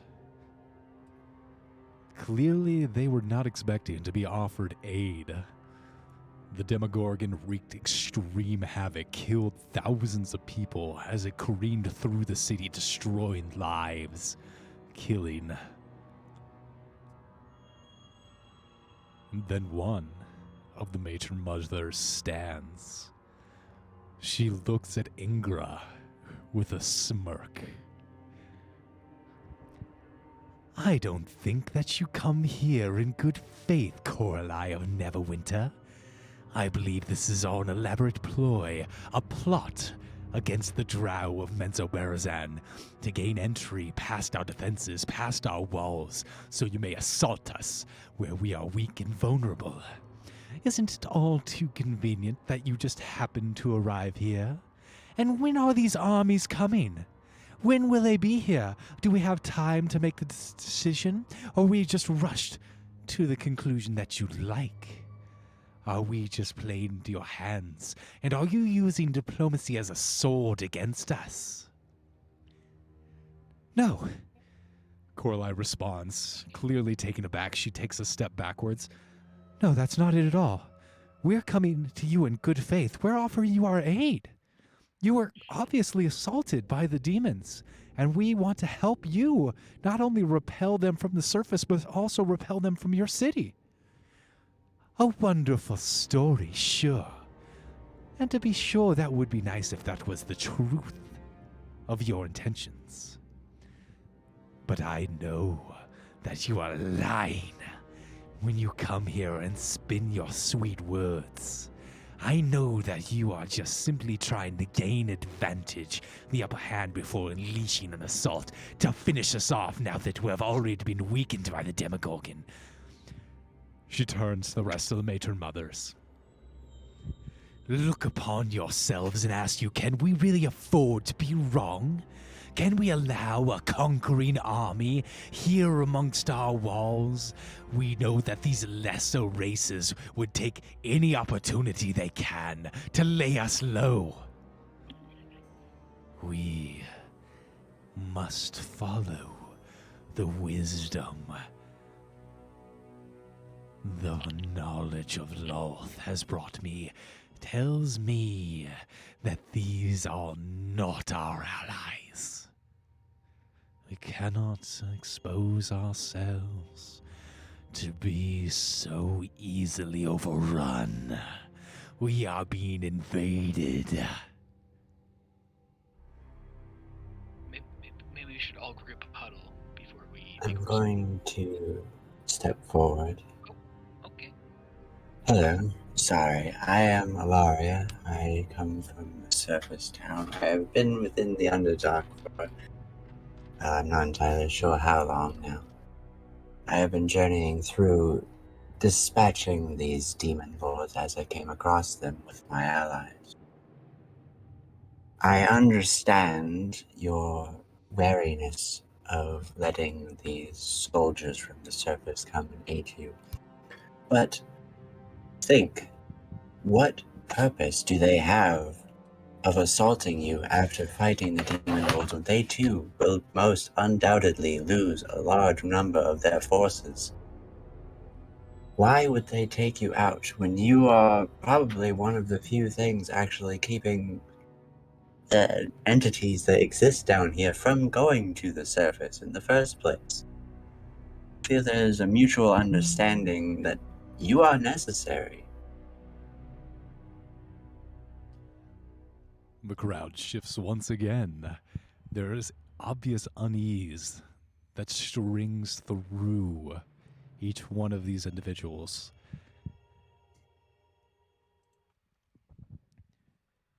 They pause, letting your words ring out the obvious rationality, the truth of what you say. And then another of the matrons stands to join Melrin. You watch as Matron Misery Mizram stands up, the individual who had given you your seals, and clears her throat to add her voice to the chorus. I know these individuals, and I say that we should trust them. They may not be our standard. They may not be individuals that we usually bargain with. But I have come to trust them while they are unorthodox in their approaches. They've been forthright in our dealings with House Miserum. I believe these individuals are our best hope of defeating the demonic incursion that has overrun our city and continues to stretch our resources thin. We cannot stand against the demons alone. We need help. We need aid. For us to reject an offer, a parlay at least, would be the height of foolishness. Would we allow our arrogance to be our own demise? And who is it exactly who's been whispering in your ears? Are they the individuals that might seek to climb higher in the order here at Menzoberranzan? Or are they simply looking out for the best interest of all drow here? I ask you to weigh these options, to consider who we should work with.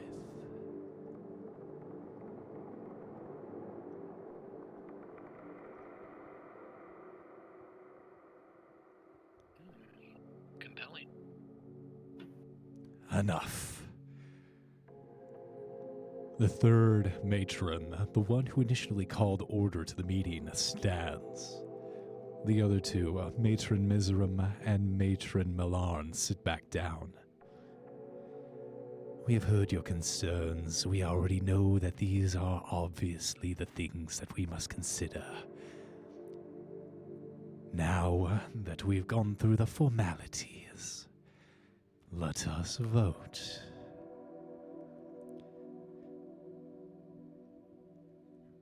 Another moment passes until slowly, one by one, each of the matrons gives a thumbs up or thumbs down. Ilaria, I'm going to ask you to make a persuasion check. Hey. I'll actually ask you to make one with advantage, as Coralie did make a rather convincing argument. Alright. If all else fails, everybody, I can always threaten them. I had kind of stepped up beside her, and as they were waiting for their votes, I'm just gonna kind of entwine my fingers with hers. That's cute. That's cute. Gives you a squeeze back. It's a 26. 26? Oh my Damn it. god. Man, they're all gonna vote yes. Alright, I wanted some intrigue. Should You've got one on your side. You've got one that is absolutely against you because Ingram may have given them a bunch of sticky gold. Oh god, they rolled so low. Oh my god. 4, a 1, a 3. All right, we got 19, an 18, and a 14. So that's 3 to 3. That's split right down the middle. 14, 18, and 19. 3, 4, and 1. The 26. So that 26 that you rolled is extremely important because you can see the knife's edge that the matrons are all unsure. You've never seen in your life a ruling council be so knife's edge about any decision. But this before you, this is clearly could go either way. And you, with Coralie, make a convincing argument that is so undeniable. You pull them to your side of viewing things. You pull them to your rationality. Matron Gwyneth Benry steps up once again, seeing how things are moving so slowly like molasses over to your side. And seizing the initiative, she says, "Very well. We will allow passage. We will allow you to stand with us against the demons. We have seen activity. The demons are on the march, and they are returning back to the City of Spiders. We will allow you to aid us in our moment of need, but at the first hint of treachery, know that we will unleash our armies upon you, and they will not stop until all of you are dead. I wonder if spiders like soup. An interesting threat. I will take it to heart. Just know, I am friends with the ancient red dragon that now resides in your spire. About that, would you kindly ask him to leave? What the hell is he doing here anyway? He is actually here to help. We have, me and him, uncovered that not just the demon lords are interested in this thinning of the weave. A different entity had brief glimpses of. I do not know its name, just that it views itself as a serpent, constantly spiraling in on itself. Sure, her jaw drops a little bit. Like you clearly have taken aback the matron mother, head honcho of Menzoberranzan, and she quickly recovers. She closes her drop jaw, but she responds, well, you certainly give us much to think about, Ilaria. Coralie of Neverwinter. We'll be in touch, and thank you.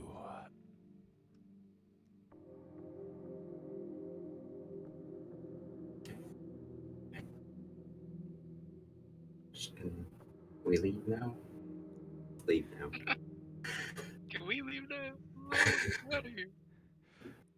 As you walk out, every eye upon you, the guards, regarding you with awe and amazement, shock, you are joined by the quick pitter-patter of an apprentice drow as she joins up with the party. You recognize Hane, and she whispers over to you as you continue to walk out in a low voice that only you all can hear. I've got another opportunity to get into the sorcery. I think we'll be able to make it inside of the inner chamber once more if you're still looking to get up into Gromfbonri's inner sanctum. Indeed. I believe dealing with that demon would be most efficacious. We must destroy this demon before he sinks his claws into this glorious city. I believe he already has, Abbott. Then we must stop him before he does more so. Yes. Let's She gives just you- keep moving then.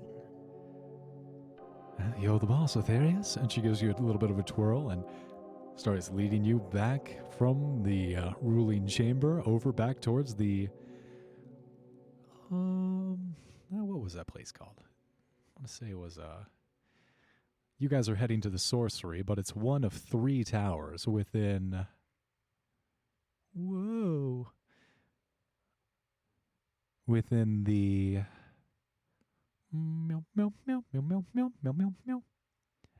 Well, you guys got the map in front of you. Yeah.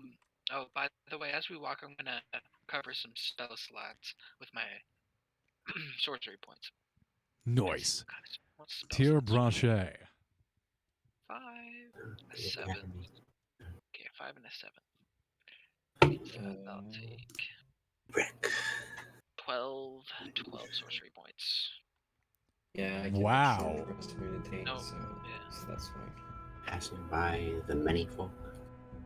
Spider-shaped building. Which one? The many folk.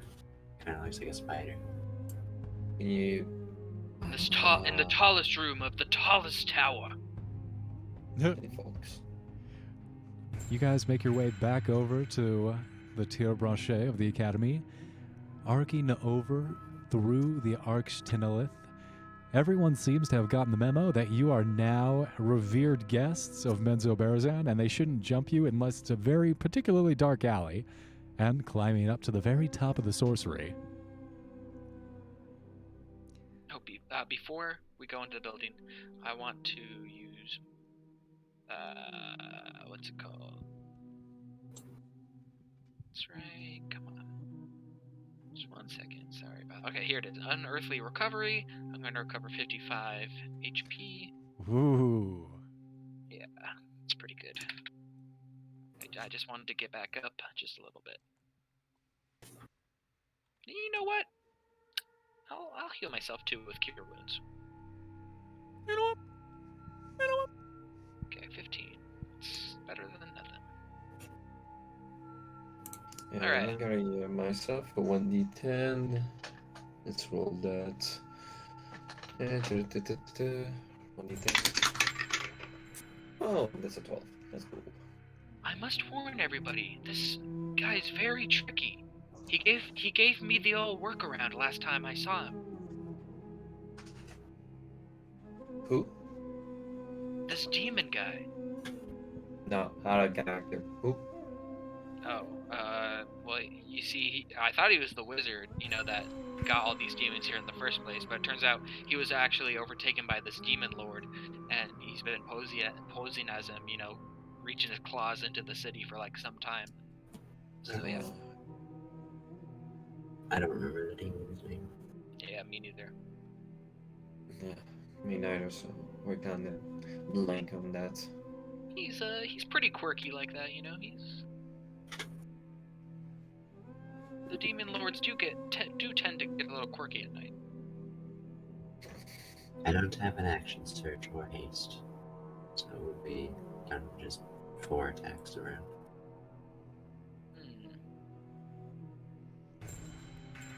So, as you If guys... Sorry. Go ahead. What are you going to say? Well, no, it's not that important. Okay, I'll say it, but just because you said so. If worse comes to worse, everybody, I always can wish something up. If he gets the better of us in there. Always have that in my back pocket. Ow, my ears. Sorry. Just wanted to have 7 temporary hit points with false life. That's it. Nice. 7 whole temporary endpoints. Very important. Yeah, let's go.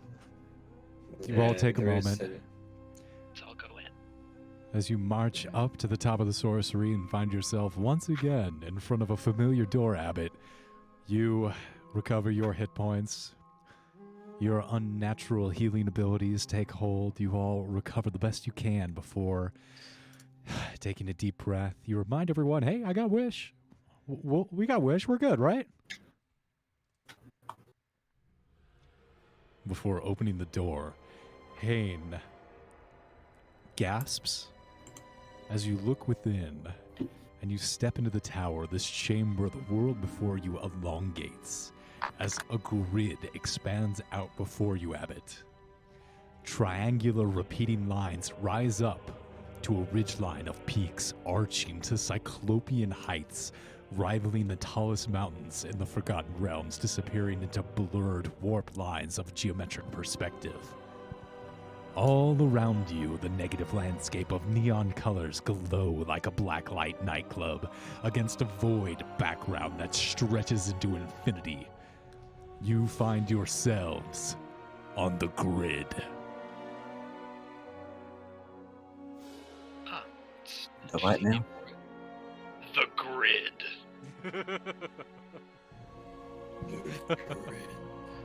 The grid. The grid. You said trickery was his thing? Do you think this is actually real? I Oh, have no idea. I'm sure he's using these illusions, or if they are real, he's using them to trick us into a false sense of wonder or something. I'm sure he's sneaking around here, waiting for an opportune time to strike. Be on a guard, everybody. Well, I think he got something. and he casts detect magic. Everywhere around you, there are magical items. You feel powerful artifacts.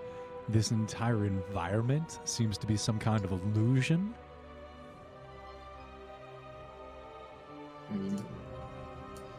I think we step on the wrong path, I sense. This area doesn't exist. Huh. Can we make an investigation check, or we're not gonna check? You know what? Abbott's brave. He continues onward into this hellish nightclub landscape, Okay. and he looks around for this demon guy. Show yourself, and face us like a true demon.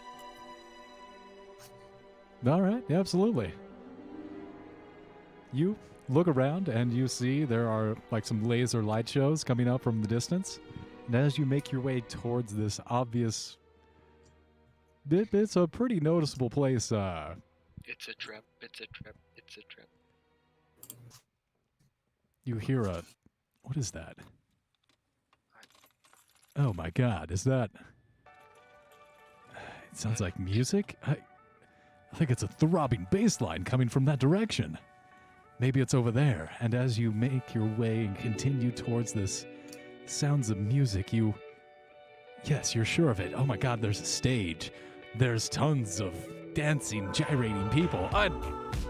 Oh my God, it is a bass line.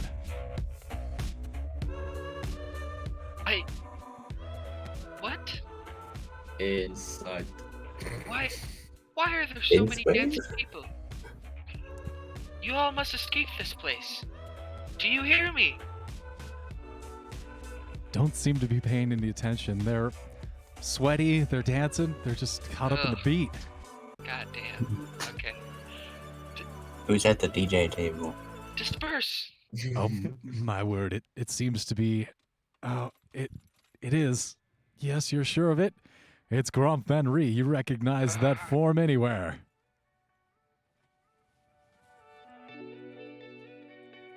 Grump Fremri, we have come here for the notes. We don't want any harm to you. Just kidding. Ha ha ha. Well, the notes are right here, and he holds up this book that has like wrapped in some kind of black flesh. Come and get them. No. You did this before. I remember. I tried to grab them, but then I turned into spaghetti, and then you laughed at me. It will not happen again. Ah, I see. You're too smart to check. You know him? How far away is he? You guys Yes. are continuing to walk up. You're about 30 feet away from him now. I had a run-in with him. I'm gonna cast Compelled Duel on him. Oh, compelled duel. What is that? Oh, He needs to make a wisdom save. Oh, legendary resistance, man. Maybe. Rolled high. Plus 7. That's going to be a 22.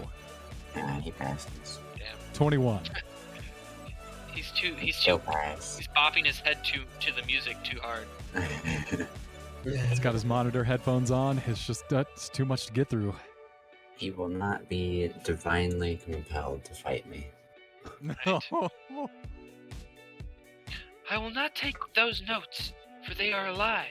So, I will have to use force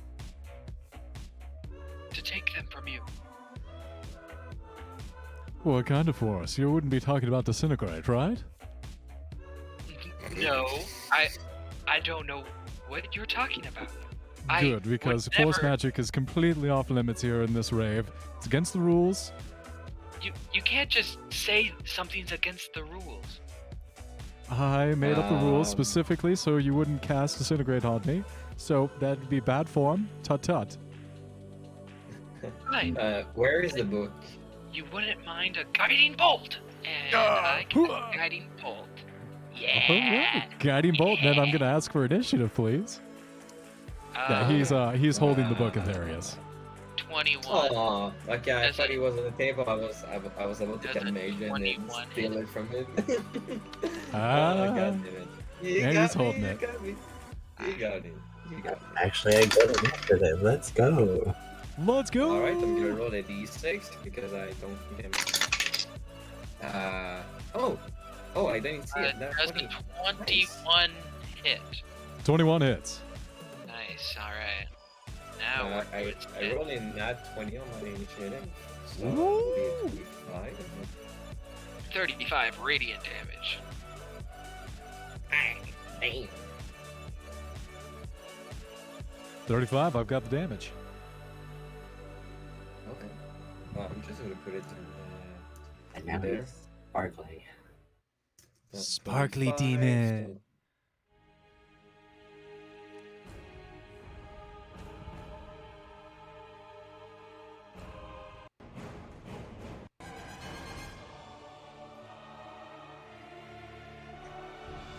Serious, always finding a way to go first. Cereal, though. He's a fast boy.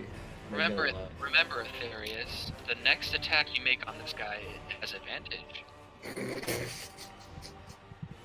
Whoops. Alright, what do we got for initiative here? We got Aetherius up top, obviously, Ilaria and Abbott. What are you guys' initiative? 14. 18. So it's going to be Ilaria, Abbott, Do I and see bringing that up the these rear. people are illusions since I'm still concentrating on detect magic? Yeah, he's going to get hit with that guiding bolt, and everyone's going to flicker and glitch for a second, and then go back into dancing. Okay. That means they are not the real people. Do we have a battle map for Nope. this instance? I sure don't have one for you. Ah, that's the one you did? Okay, well, TDR on the mind. Yepsy.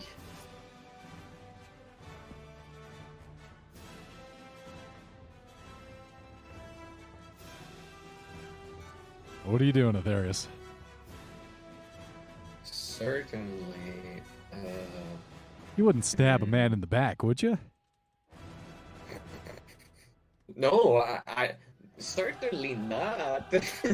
Well, luckily this is a demon, so that's not a problem. Yeah. I would like to do like a stealth check just for flavor, if it is free. Dug around him, yeah, still free. Yeah, you work your way through the crowd, see if you can sneak behind him. Oof. That is going to be a 29, unfortunately. 29, yeah, you slip through the crowd and just magically pop up behind him. Alright. Attack with advantage. Sneak attack. And I've been doing the Whales of the Grave wrong. So unfortunately I cannot add an extra 46 to him. That's unfortunate, but I will get my 3d6 from the first attack of my red. You know what? Let's rank up the damage. Bonus action. I will destroy one of my soul trinket to regain the ability to have Ghost Walk, and yeah, I'm gonna attack with my red wizard. My new red wizard blade at advantage.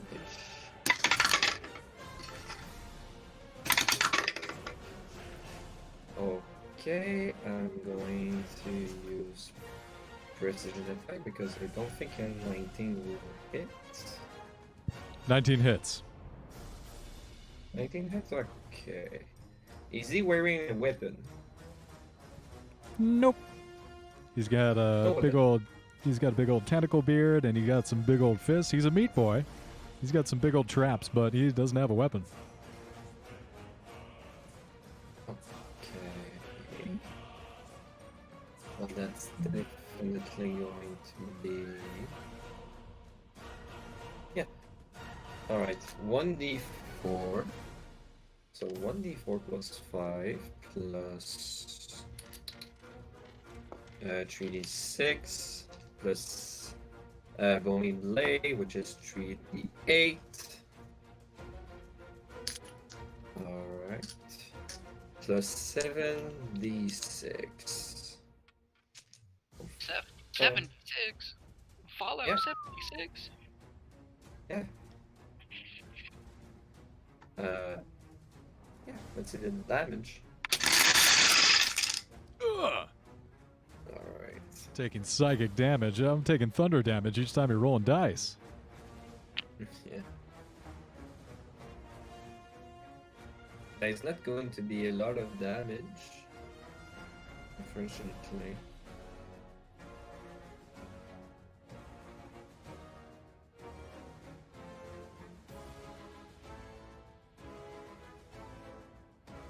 Yeah, that's going to be a total of 49 damage in total. I've got the damage. Yeah, not a good amount of damage, I should say. But next time I will pop up my flame tone. And yeah, you gotta use a second attack with it. That's okay. Ilaria, So, yeah. your move. Oh, I'm sorry, Aetherius, what were you going to say? Oh, I was just saying that I'm behind him, so yeah, that's that. Laria, you see a ghost appear behind this demon and start cutting into ribbons. What do you do? Does he reveal his true form, or is he still like Grump? He looks like Gromp Benri, but as soon as he gets stabbed in the back, you see the illusionary image flicker for a moment. You see this massive tentacle face writhing with these, he's got like a tentacle beard, kind of like Aetherius's dagger. He's huge. He's got these long back wings that arc out from his back, muscular traps that just go on for days. He's kind of sexy.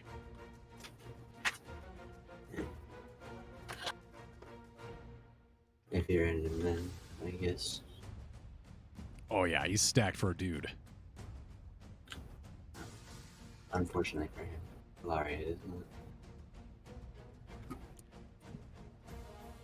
I mean, To with my 50 feet of movement, just run on over there and flank him with Aetherius. As you pass through the crowd, you flank him, and as you get in front of him, he turns into an image of Coralie and looks at you with the sweetest expression you've ever seen. You look behind you, and Coralie's still over there, and you look in front of you, and Coralie's up there. Oh my god. They switched places. Oh no.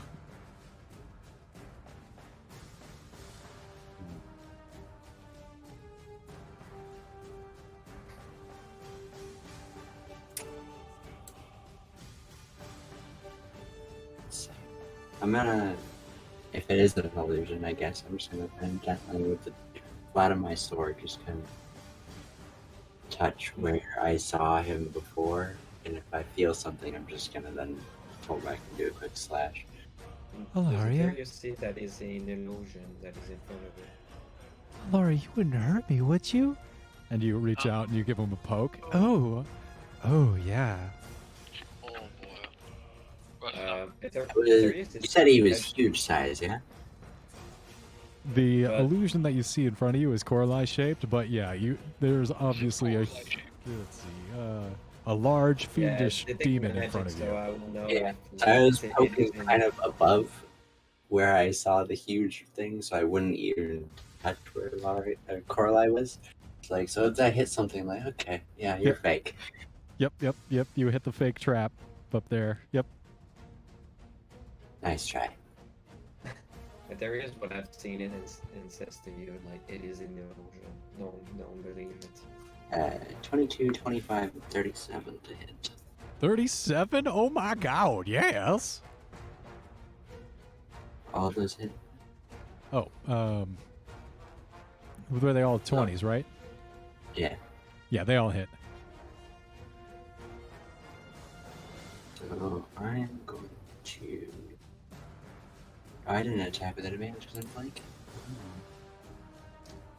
just gonna roll those again real quick. And they're all even higher. 30s and above. Oh my god. Alright. No crits, unfortunately. I see why you're rolling now. And I wanted to crit. Sorry. I'm going to do one of them as a goading attack.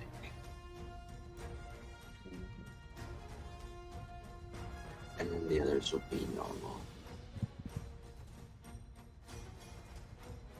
including attack.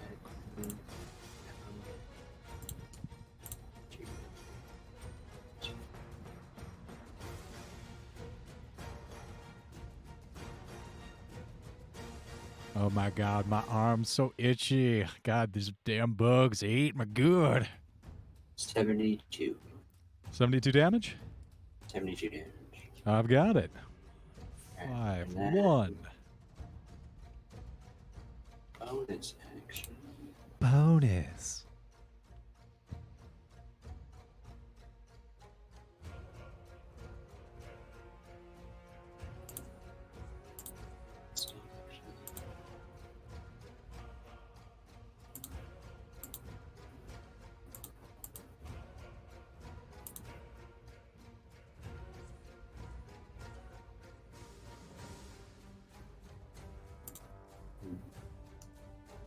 I'm just gonna make an attack with my other sword.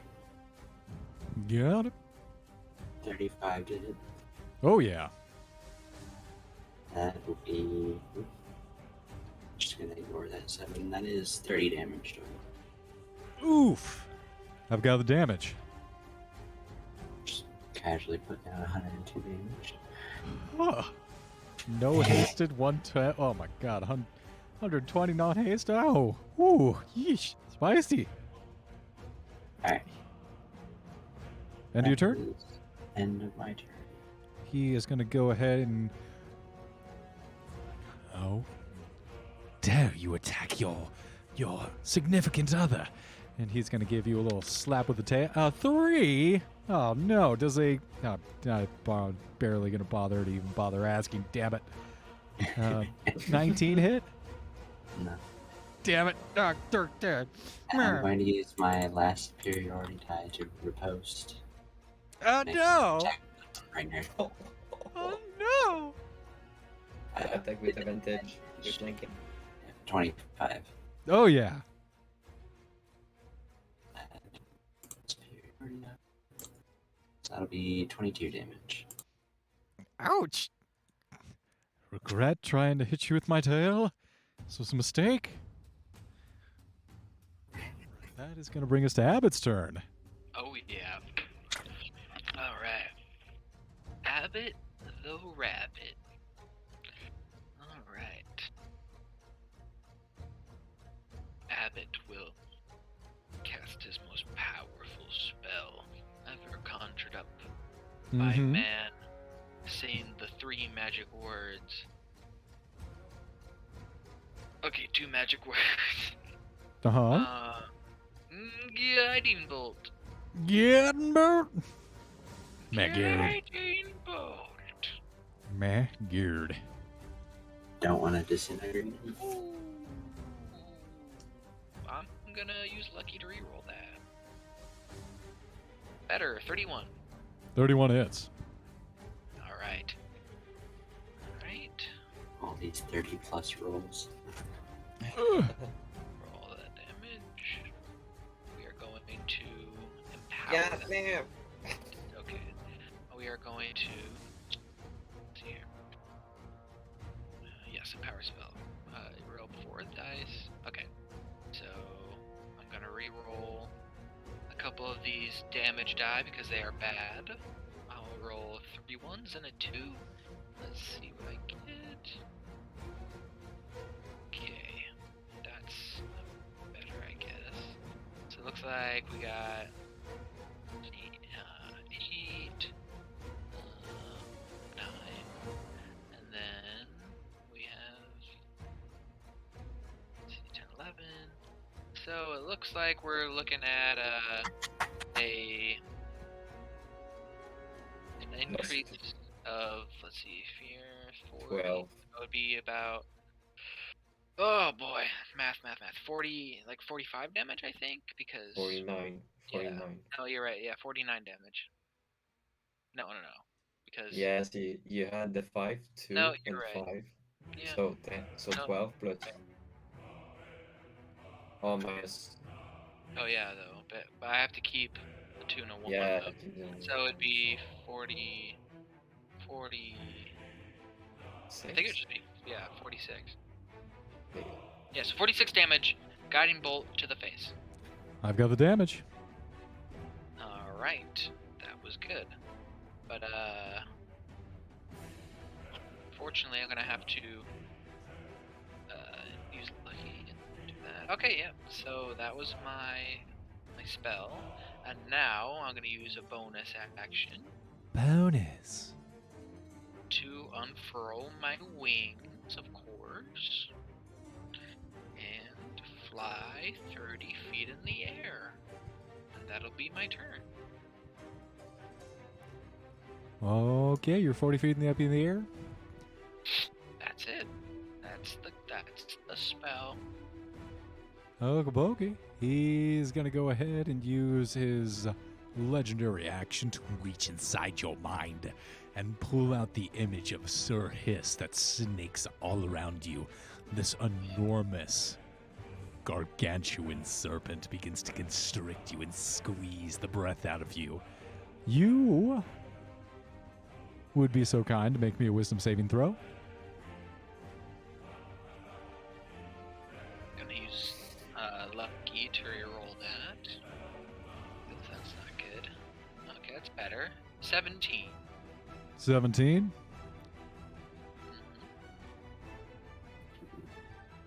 Frost or blue spellcasting ability is charisma, spell save DC 23. Alright. I will use favored by the gods to add 2d4 to that. Wow. 7, that gives me Oh, a passes. total of 25. 24. You 20. just pass. As the figure of Sir Hiss constricts you and squeezes and tightens around you.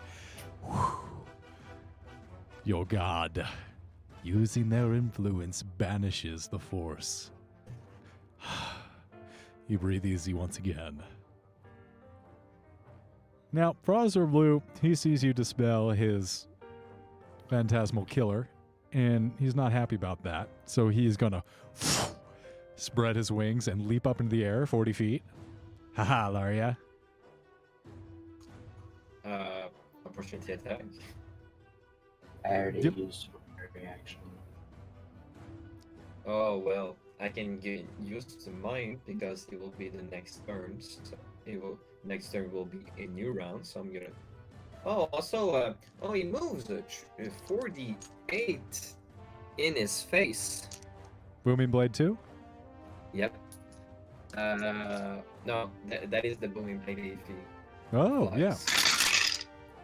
Ah, that is pitiful damage. 7, 8, Good. 9 pound of damage. But Good. he's gonna use the. Yeah, he's gonna use his reaction to attack. Let's see if he hits. 21. 21 hits. Alright. Okay, we'll take.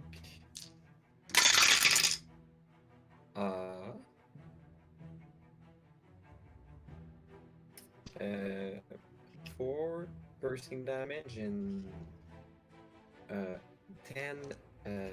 necrotic damage for a total of 14 damage. 14. I've got it. Okay. He is going to start making his way up to Abbott. He can't quite make the distance, but he's about 10 feet away from you, Abbott. Yeah. Lucky for him, he's got a 10-foot reach. Oh, that's good. That is lucky for him, isn't it?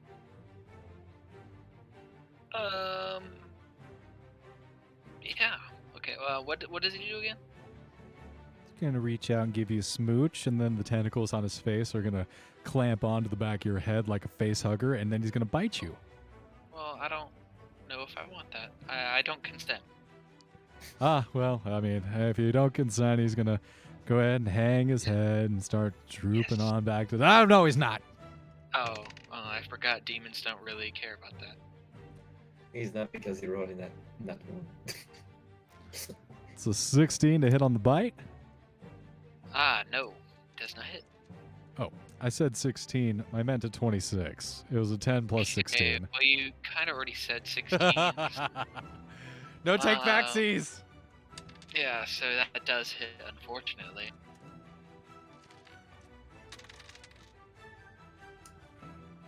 And plus 9. That's going to be 19 piercing damage on the bite. Then the fist, he's going to go ahead and just bring you down into one of those classic moves as he's face-huggering you. The arms are going to come above his head, and he's going to karate chop each one of your shoulders. Okay. How much damage for the bite? 19 for the bite. 19 Got piercing it. damage. What I needed. And then it's going to be a 27 and a 24. Both hit.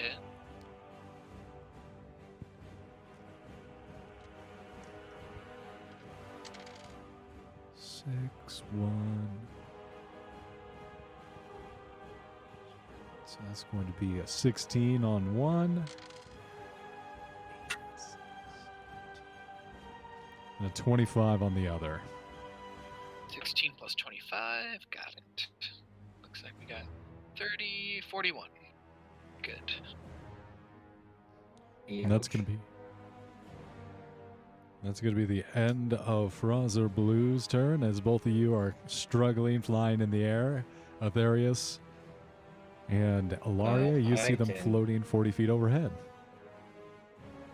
40 feet? 40 feet. I can reach him.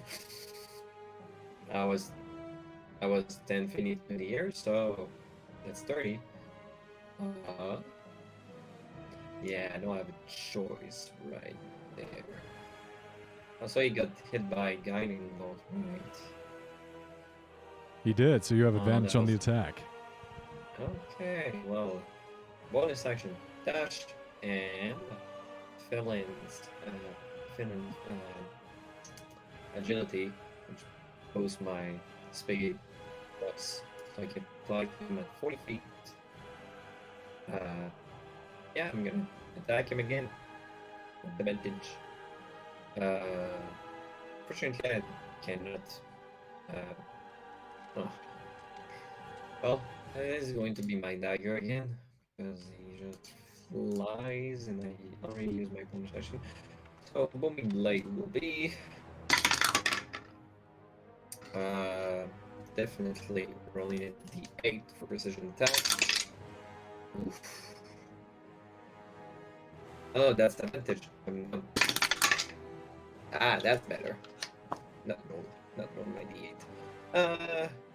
27. 27 hits. Alright.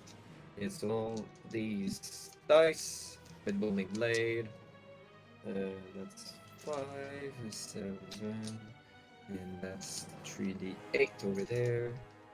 So yeah.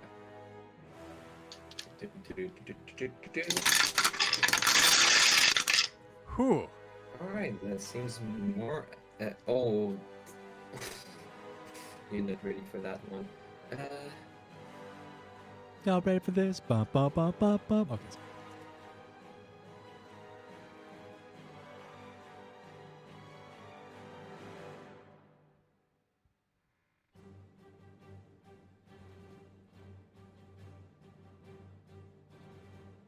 Okay, I thought I did more, but 51 in total. 51. I've got it. Yeah. Just say that I only have 3d6 instead of 3d12, but that's okay. Yeah, that's going to be the end of his turn. Glare action. As you lash out from below him, you feel the psychic pain well up from within him and then unleash out of his mind in a purple undulating wave that matches the cool grids around you. I need you all to make wisdom saving throws. Okay.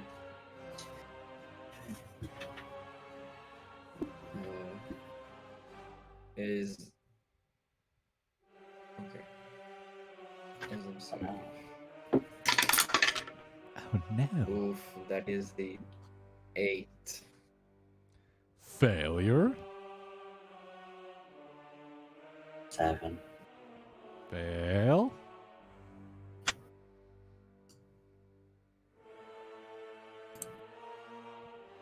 Abbott. Sorry, 13. 3 failures. You will all take. Ooh, rolled really low on the damage.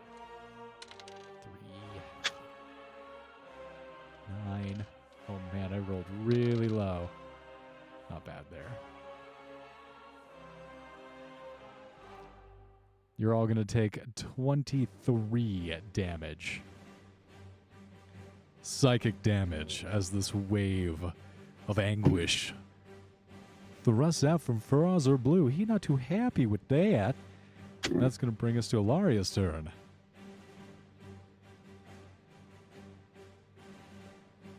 Flying, yeah. Flying 40 feet up there. My weakness. Flying.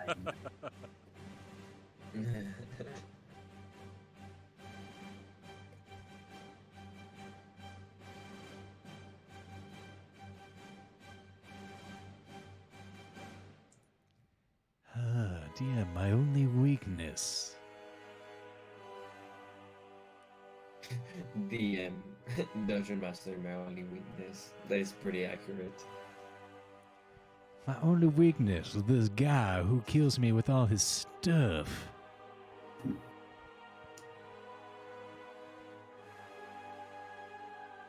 It's a shame that our cleric is not there.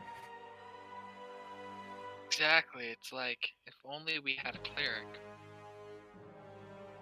Yeah.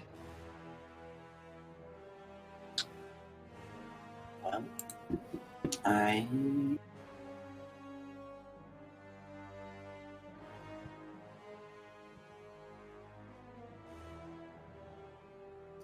know what? I'm gonna attempt to cast a Compel Duel on him again. Ooh. Wisdom save.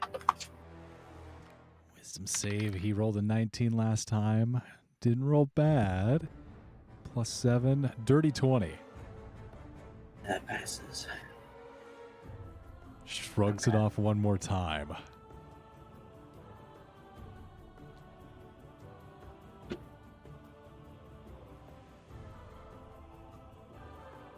That's just a bonus action. You know what? I'm gonna use 20 points of my lay on hands to heal myself. Go ahead and take 20 points. And that will be my turn. Abbott, your move. Alright, my move, huh? Yep, you got a big old demon right in front of you, flying right next to you. Soup. Soup, soup, soup. That's what I'm craving right now. But then I might never be able to use it again. Well, I'll tell you what, man. I guess I'll hit him with the good old... Let's see. Da-da-da. Okay.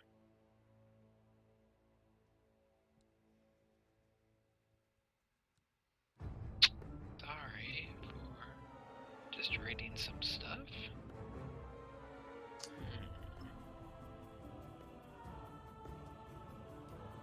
Got it. Alright. I dig deep into my magic well, Dig deep. and I pull out one of my most powerful spells. One that is impossible to fail. One that will destroy this demon once and possibly for all. Okay. And it's gonna be great. I'll tell you that much. So ready. I am on my way to telling you what I'm about to do. So rough and ready right now. Yeah. Yeah, you know, it's really good. And Can't I'm wait. So I know I'm almost there. Anticipation is boiling. Yep. Yeah, it's definitely almost here. Okay. Can you tell me that? Okay, fine.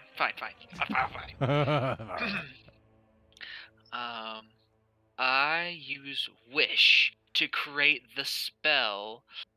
All right, maze. All right, and I'm gonna try to trap this man in a maze. This demon.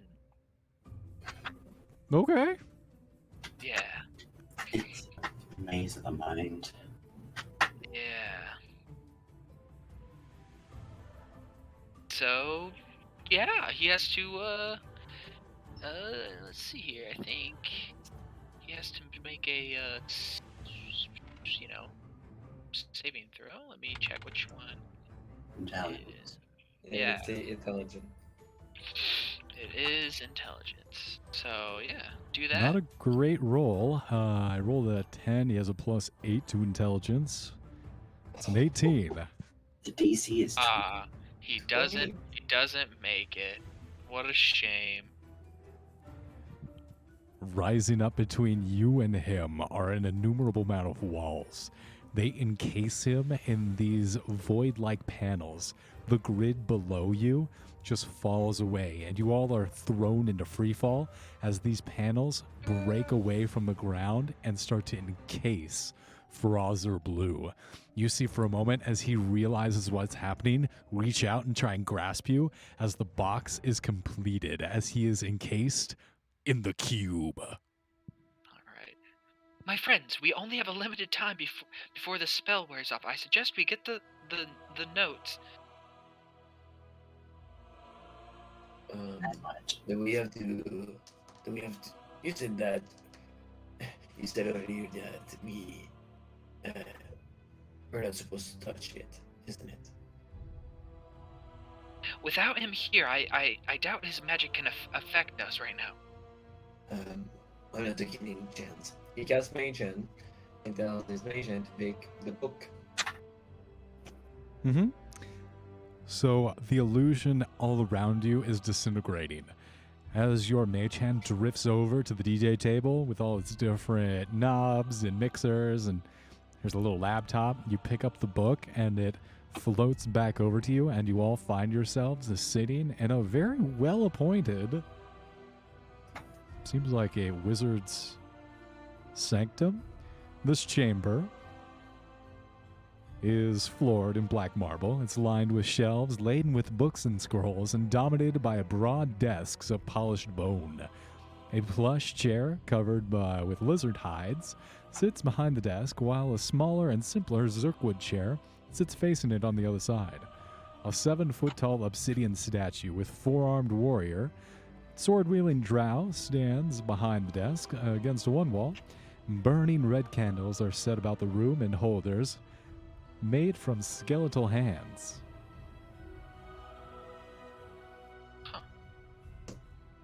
What is this place? I believe this is the chambers of Grumfenry.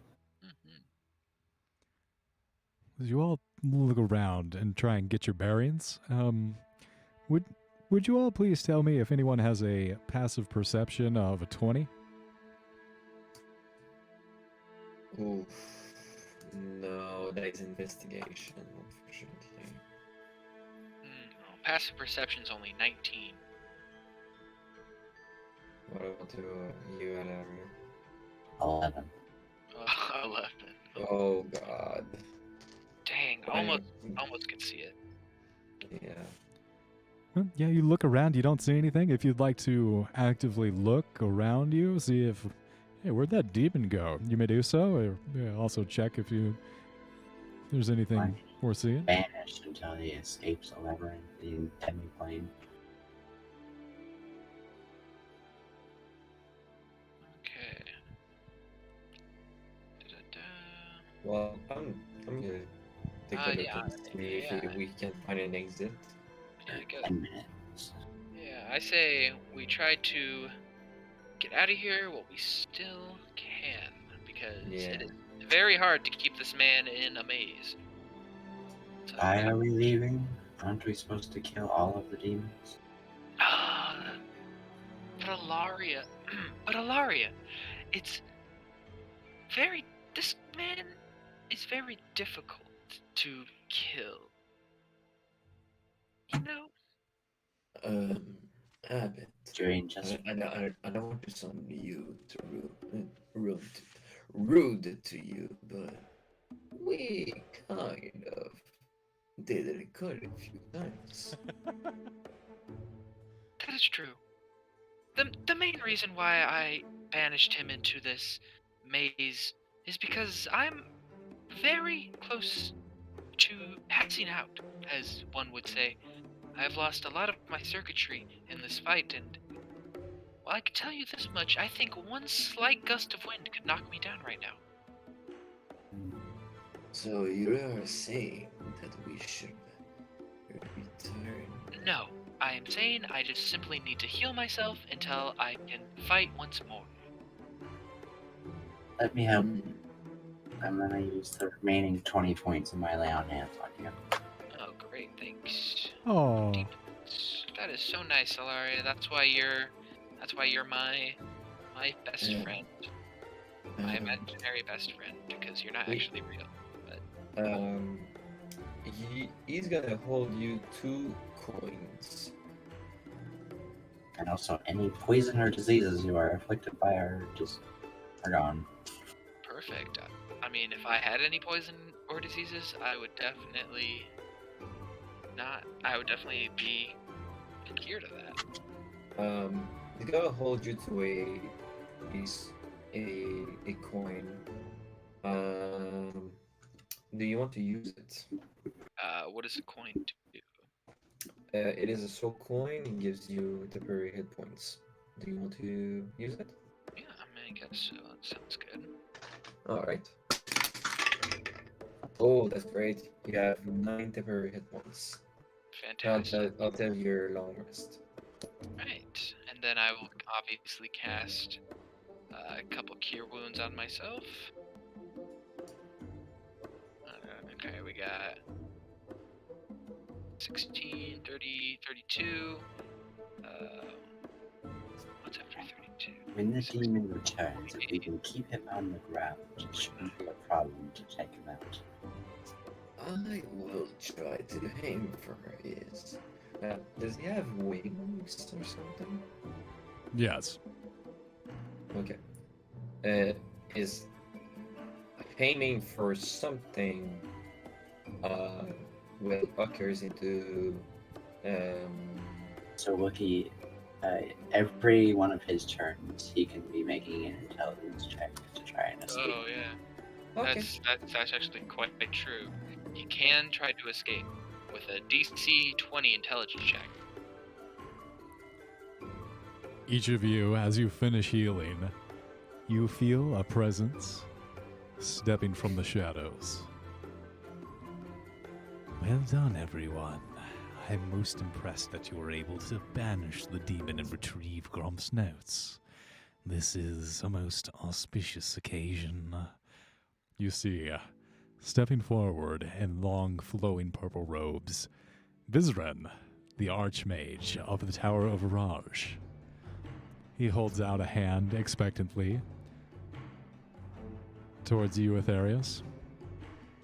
And I suppose now's as good a time as any to start the ritual. It'll take me some time to complete the casting, but the sooner we get it done, the sooner we'll be able to complete the banishment of the demons. I may not be the smartest individual, but I don't quite trust you with who we're dealing with. It's true. What I find were it, the I find ingredients required for the ritual? Well, you were able to drop them all off previously. There was the Beholder's central eye, the Timasks that you harvested from the footsteps of the demon. Also, I believe there was what I carved the heart from the solid matter that was able to channel such a powerful ritual, the purple worm egg. He lists off the other few items that I'm forgetting as well. So, who is this orc mage out of character? This is the drow mage that sent us out to get all the materials. Bizrin. I find it quite odd that you would show up right now as we just banished the demon lord. Strange time. And as you say that, there's a bit of a crack and a breaking as another Vizoran steps forward. Oh boy. Don't trust them. Don't trust that one. Don't hand over the notes to him. That is not the Vizoran who you've made an agreement with. Give the note back to me. Alright. He Another cast question for detect magic to see which one is the real one. They are both very magical beings. That's true. Yeah. Well, obviously, Okay, which one is illusion? This is Do you ridiculous. want me to You make an both. intelligence check or not gonna check? You should realize who's the illusion and who isn't. I'm the real Vizoran. Stop being foolish and give me the notebook. they What? both aren't real, Aetherius. What Obviously. was the ritual that you cast to save me from what race? Oh, that's a good question. That's obviously a trick question. You've always been a human. I never had to undo any kind of curse upon you. I'm gonna attack that one. Wait, no!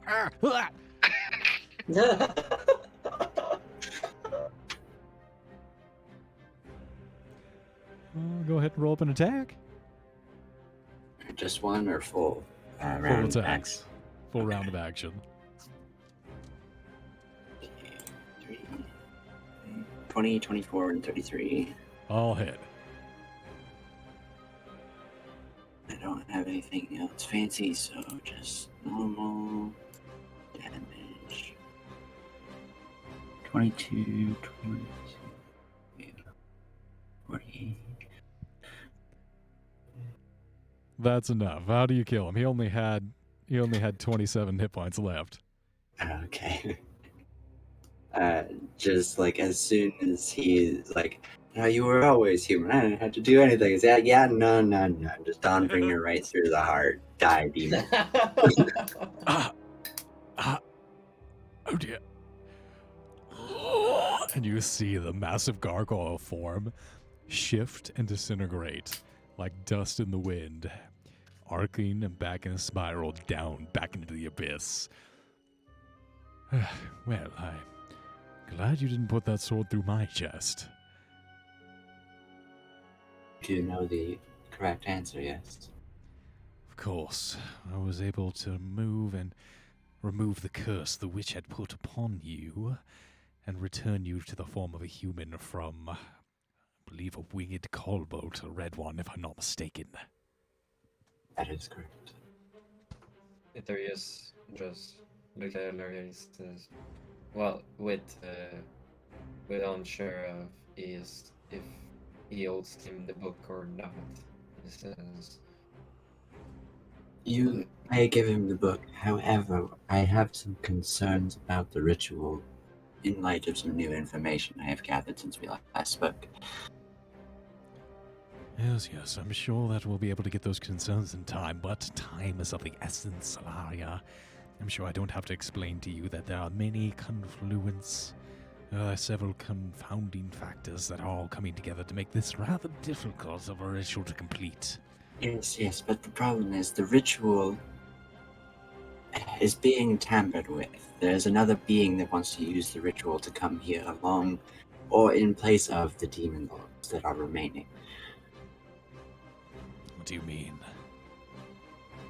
I had a vision of an entity that was a spiraling snake, and it claimed, along with its followers that came to me, that the ritual was to be used to bring him here.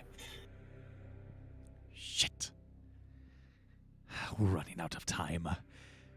If this entity tries to interfere, I will halt the ritual, and I will stop it from being completed, but It is of grave importance that we seize this opportunity while we have it. There's too many things that have come together. I've come too far to turn back. Well, there's only one demon lord left. Couldn't we just locate it and go hunt it down? No. It's more than just the Demogorgon. It's far more, Ilaria. If it was just a simple matter of one demon lord, I believe in your ability to handle it, but... no. We must stick to the original plan. We must have them weaken each other. And then, and only then, pounce upon the single remaining demon lord. Alright. I trust you. Very well. But we probably shouldn't do it here. Explain what you mean. Is this the place you were going to do it, or is there somewhere else more advantageous? This is the nexus of which the original ritual was completed. This is the only place in which the ley lines, the weave, centralizes around and which we can feed off of. This is the only location in which it can be done. Well, let's lure it. I'm gonna set the stuff down, but then I want to pull out the stone speaker crystal, which is able to see into the future or the past. And I want to use it to glimpse into the future to see how this ritual will go.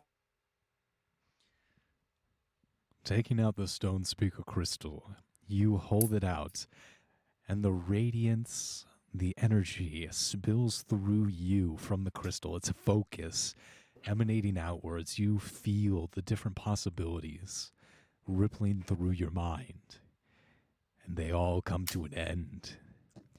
Everything does. Everything ceases to exist so soon. There is but a moment. There is an effort. The ritual is cast. Blood. Rivers of blood everywhere as everything dies around you, the vast armies. And then, nothing. No matter how many times you look, the different possibilities, the different branching, different paths, they all lead off a cliff and disappear down into the same spiral. And at the bottom of that spiral, you see him again.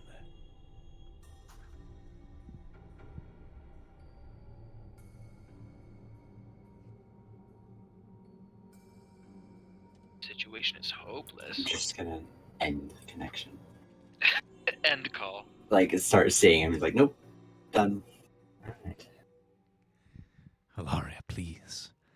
And that Just- was all paths. If we did the ritual, or even if we don't do the ritual, that happens. If you do it, if you don't do it, all the possibilities ended here in Menzoberranzan. It's going to be right. There has to be a way. I'm just gonna put the crystal down. I don't believe we can't succeed. There's always a way, Hilaria. There's always a way.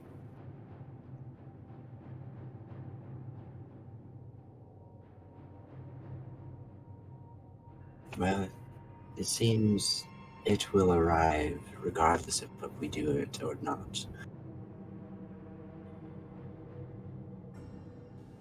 Which path caused the end the fastest? You focus. I want to stay away from that. The anxiety, the nervousness, as you try and look through the crystal, the stone speaker crystal, it's slippery.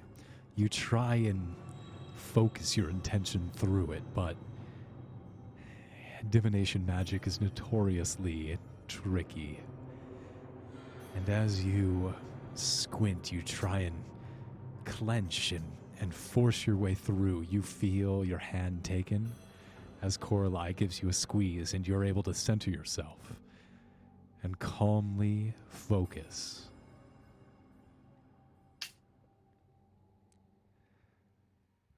Vizarin completes the ritual.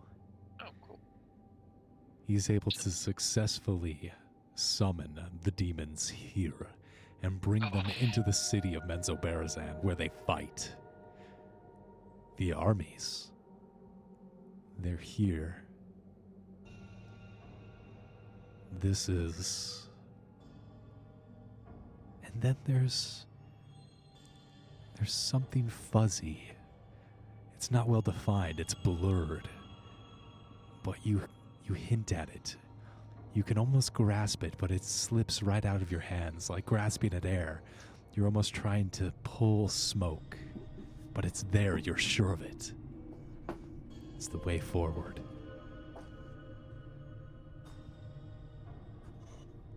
Everywhere around you, steep cliffs, drop-offs arcing down into nothing. The abyss gnaws continually at everything. But this one slender thread, it's there.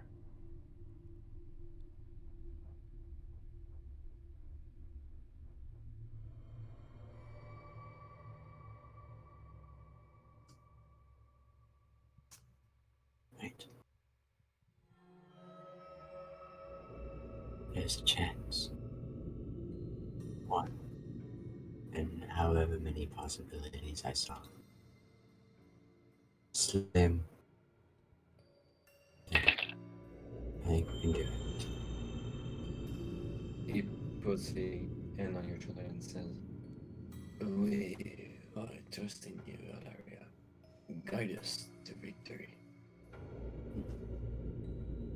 I as well trust you, although my confidence has been muddled by your sight of, would you say, however many possibilities?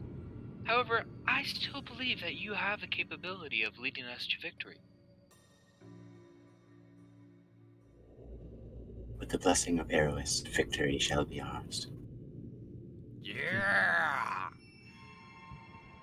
As you return the stone speckle crystal to your belongings, all the slender weaves, all the threads of possibility slowly unravel around you. What was so clear but a moment ago slips back into the present moment. You see the determination on your friend's face. Alaria, you beam out to your friends the confidence that they'll need. And Vizarin, taking a noticeable gulp. Well, I suppose I'll get to work. I will begin the ritual. It will take me some times, hours, maybe longer.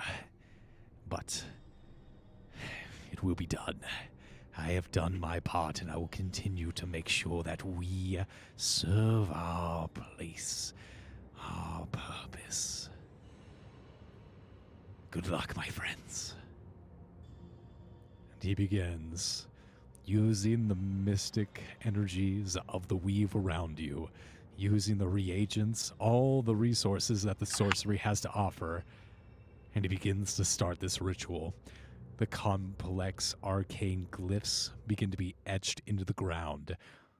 The residuum, all the components that you have brought to him are laid out in intricate patterns, and then he continues to etch all the wondrous spidery script on this circle.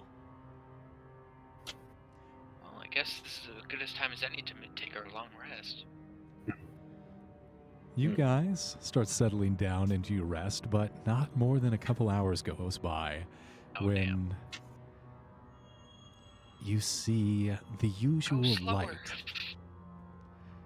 The light that fills the mountainous cavern brightens here and there. The numerous holes, the countless passageways from the dark domain that line the surrounding city, they begin to brighten and match the luminescence of the midday sun. every passageway, every crack, hole leading into this city, they flood. Waves of assembling legions. Humans, halflings, dwarves, orcs, deep gnomes, tieflings, celestial beings. You watch as every conceivable person from across the worlds marches forward in a wildly colorful mass. Orcs in civil masks run together in a blur of red, green plaid side by side with ornately robed high elves gliding inches above the ground. Enormous ships jump into space through portals with echoing sonic booms that bounce off the walls, their decks swarming with vampirates, clowns, mind flayers, and giant hamsters. The sheer size, the variety shakes loose huge stalactites that break off, drop for a few feet, and then reverse and float back up to the ceiling where they crash into sand. The air is tense, and the city goes into full alert, not knowing who is arriving, a little on edge because the demons continue to spill in one by one, pairs, and some mobs of gnolls begin to pour in. And then they realize these are not demons. They are the allies promised by Coralie of Neverwinter. These huge armies pour forth, sporting banners of every city. Neverwinter, El Turel. You see them all. You see a banner from Sigil. You see a banner from the Radiant Citadel. Thousands of heavily armored elite drow warriors marshal and mount the walls in front of their slave armies. And then, at the command of their priestess, matron mother, Gwyneth Benry, the doors open, and the armies assembled pour in to reinforce the armies of Menzoberranzan. And that's where we're going to end tonight's session. Let's go. All right, this was great. I mean, I can't wait 2 weeks for a second session. Oh boy. 2 weeks? Yeah. Oh yeah, we might be off next week. But yeah, that's where we're going to end tonight. Thank you very much for playing. Good night. Thanks for listening, guys.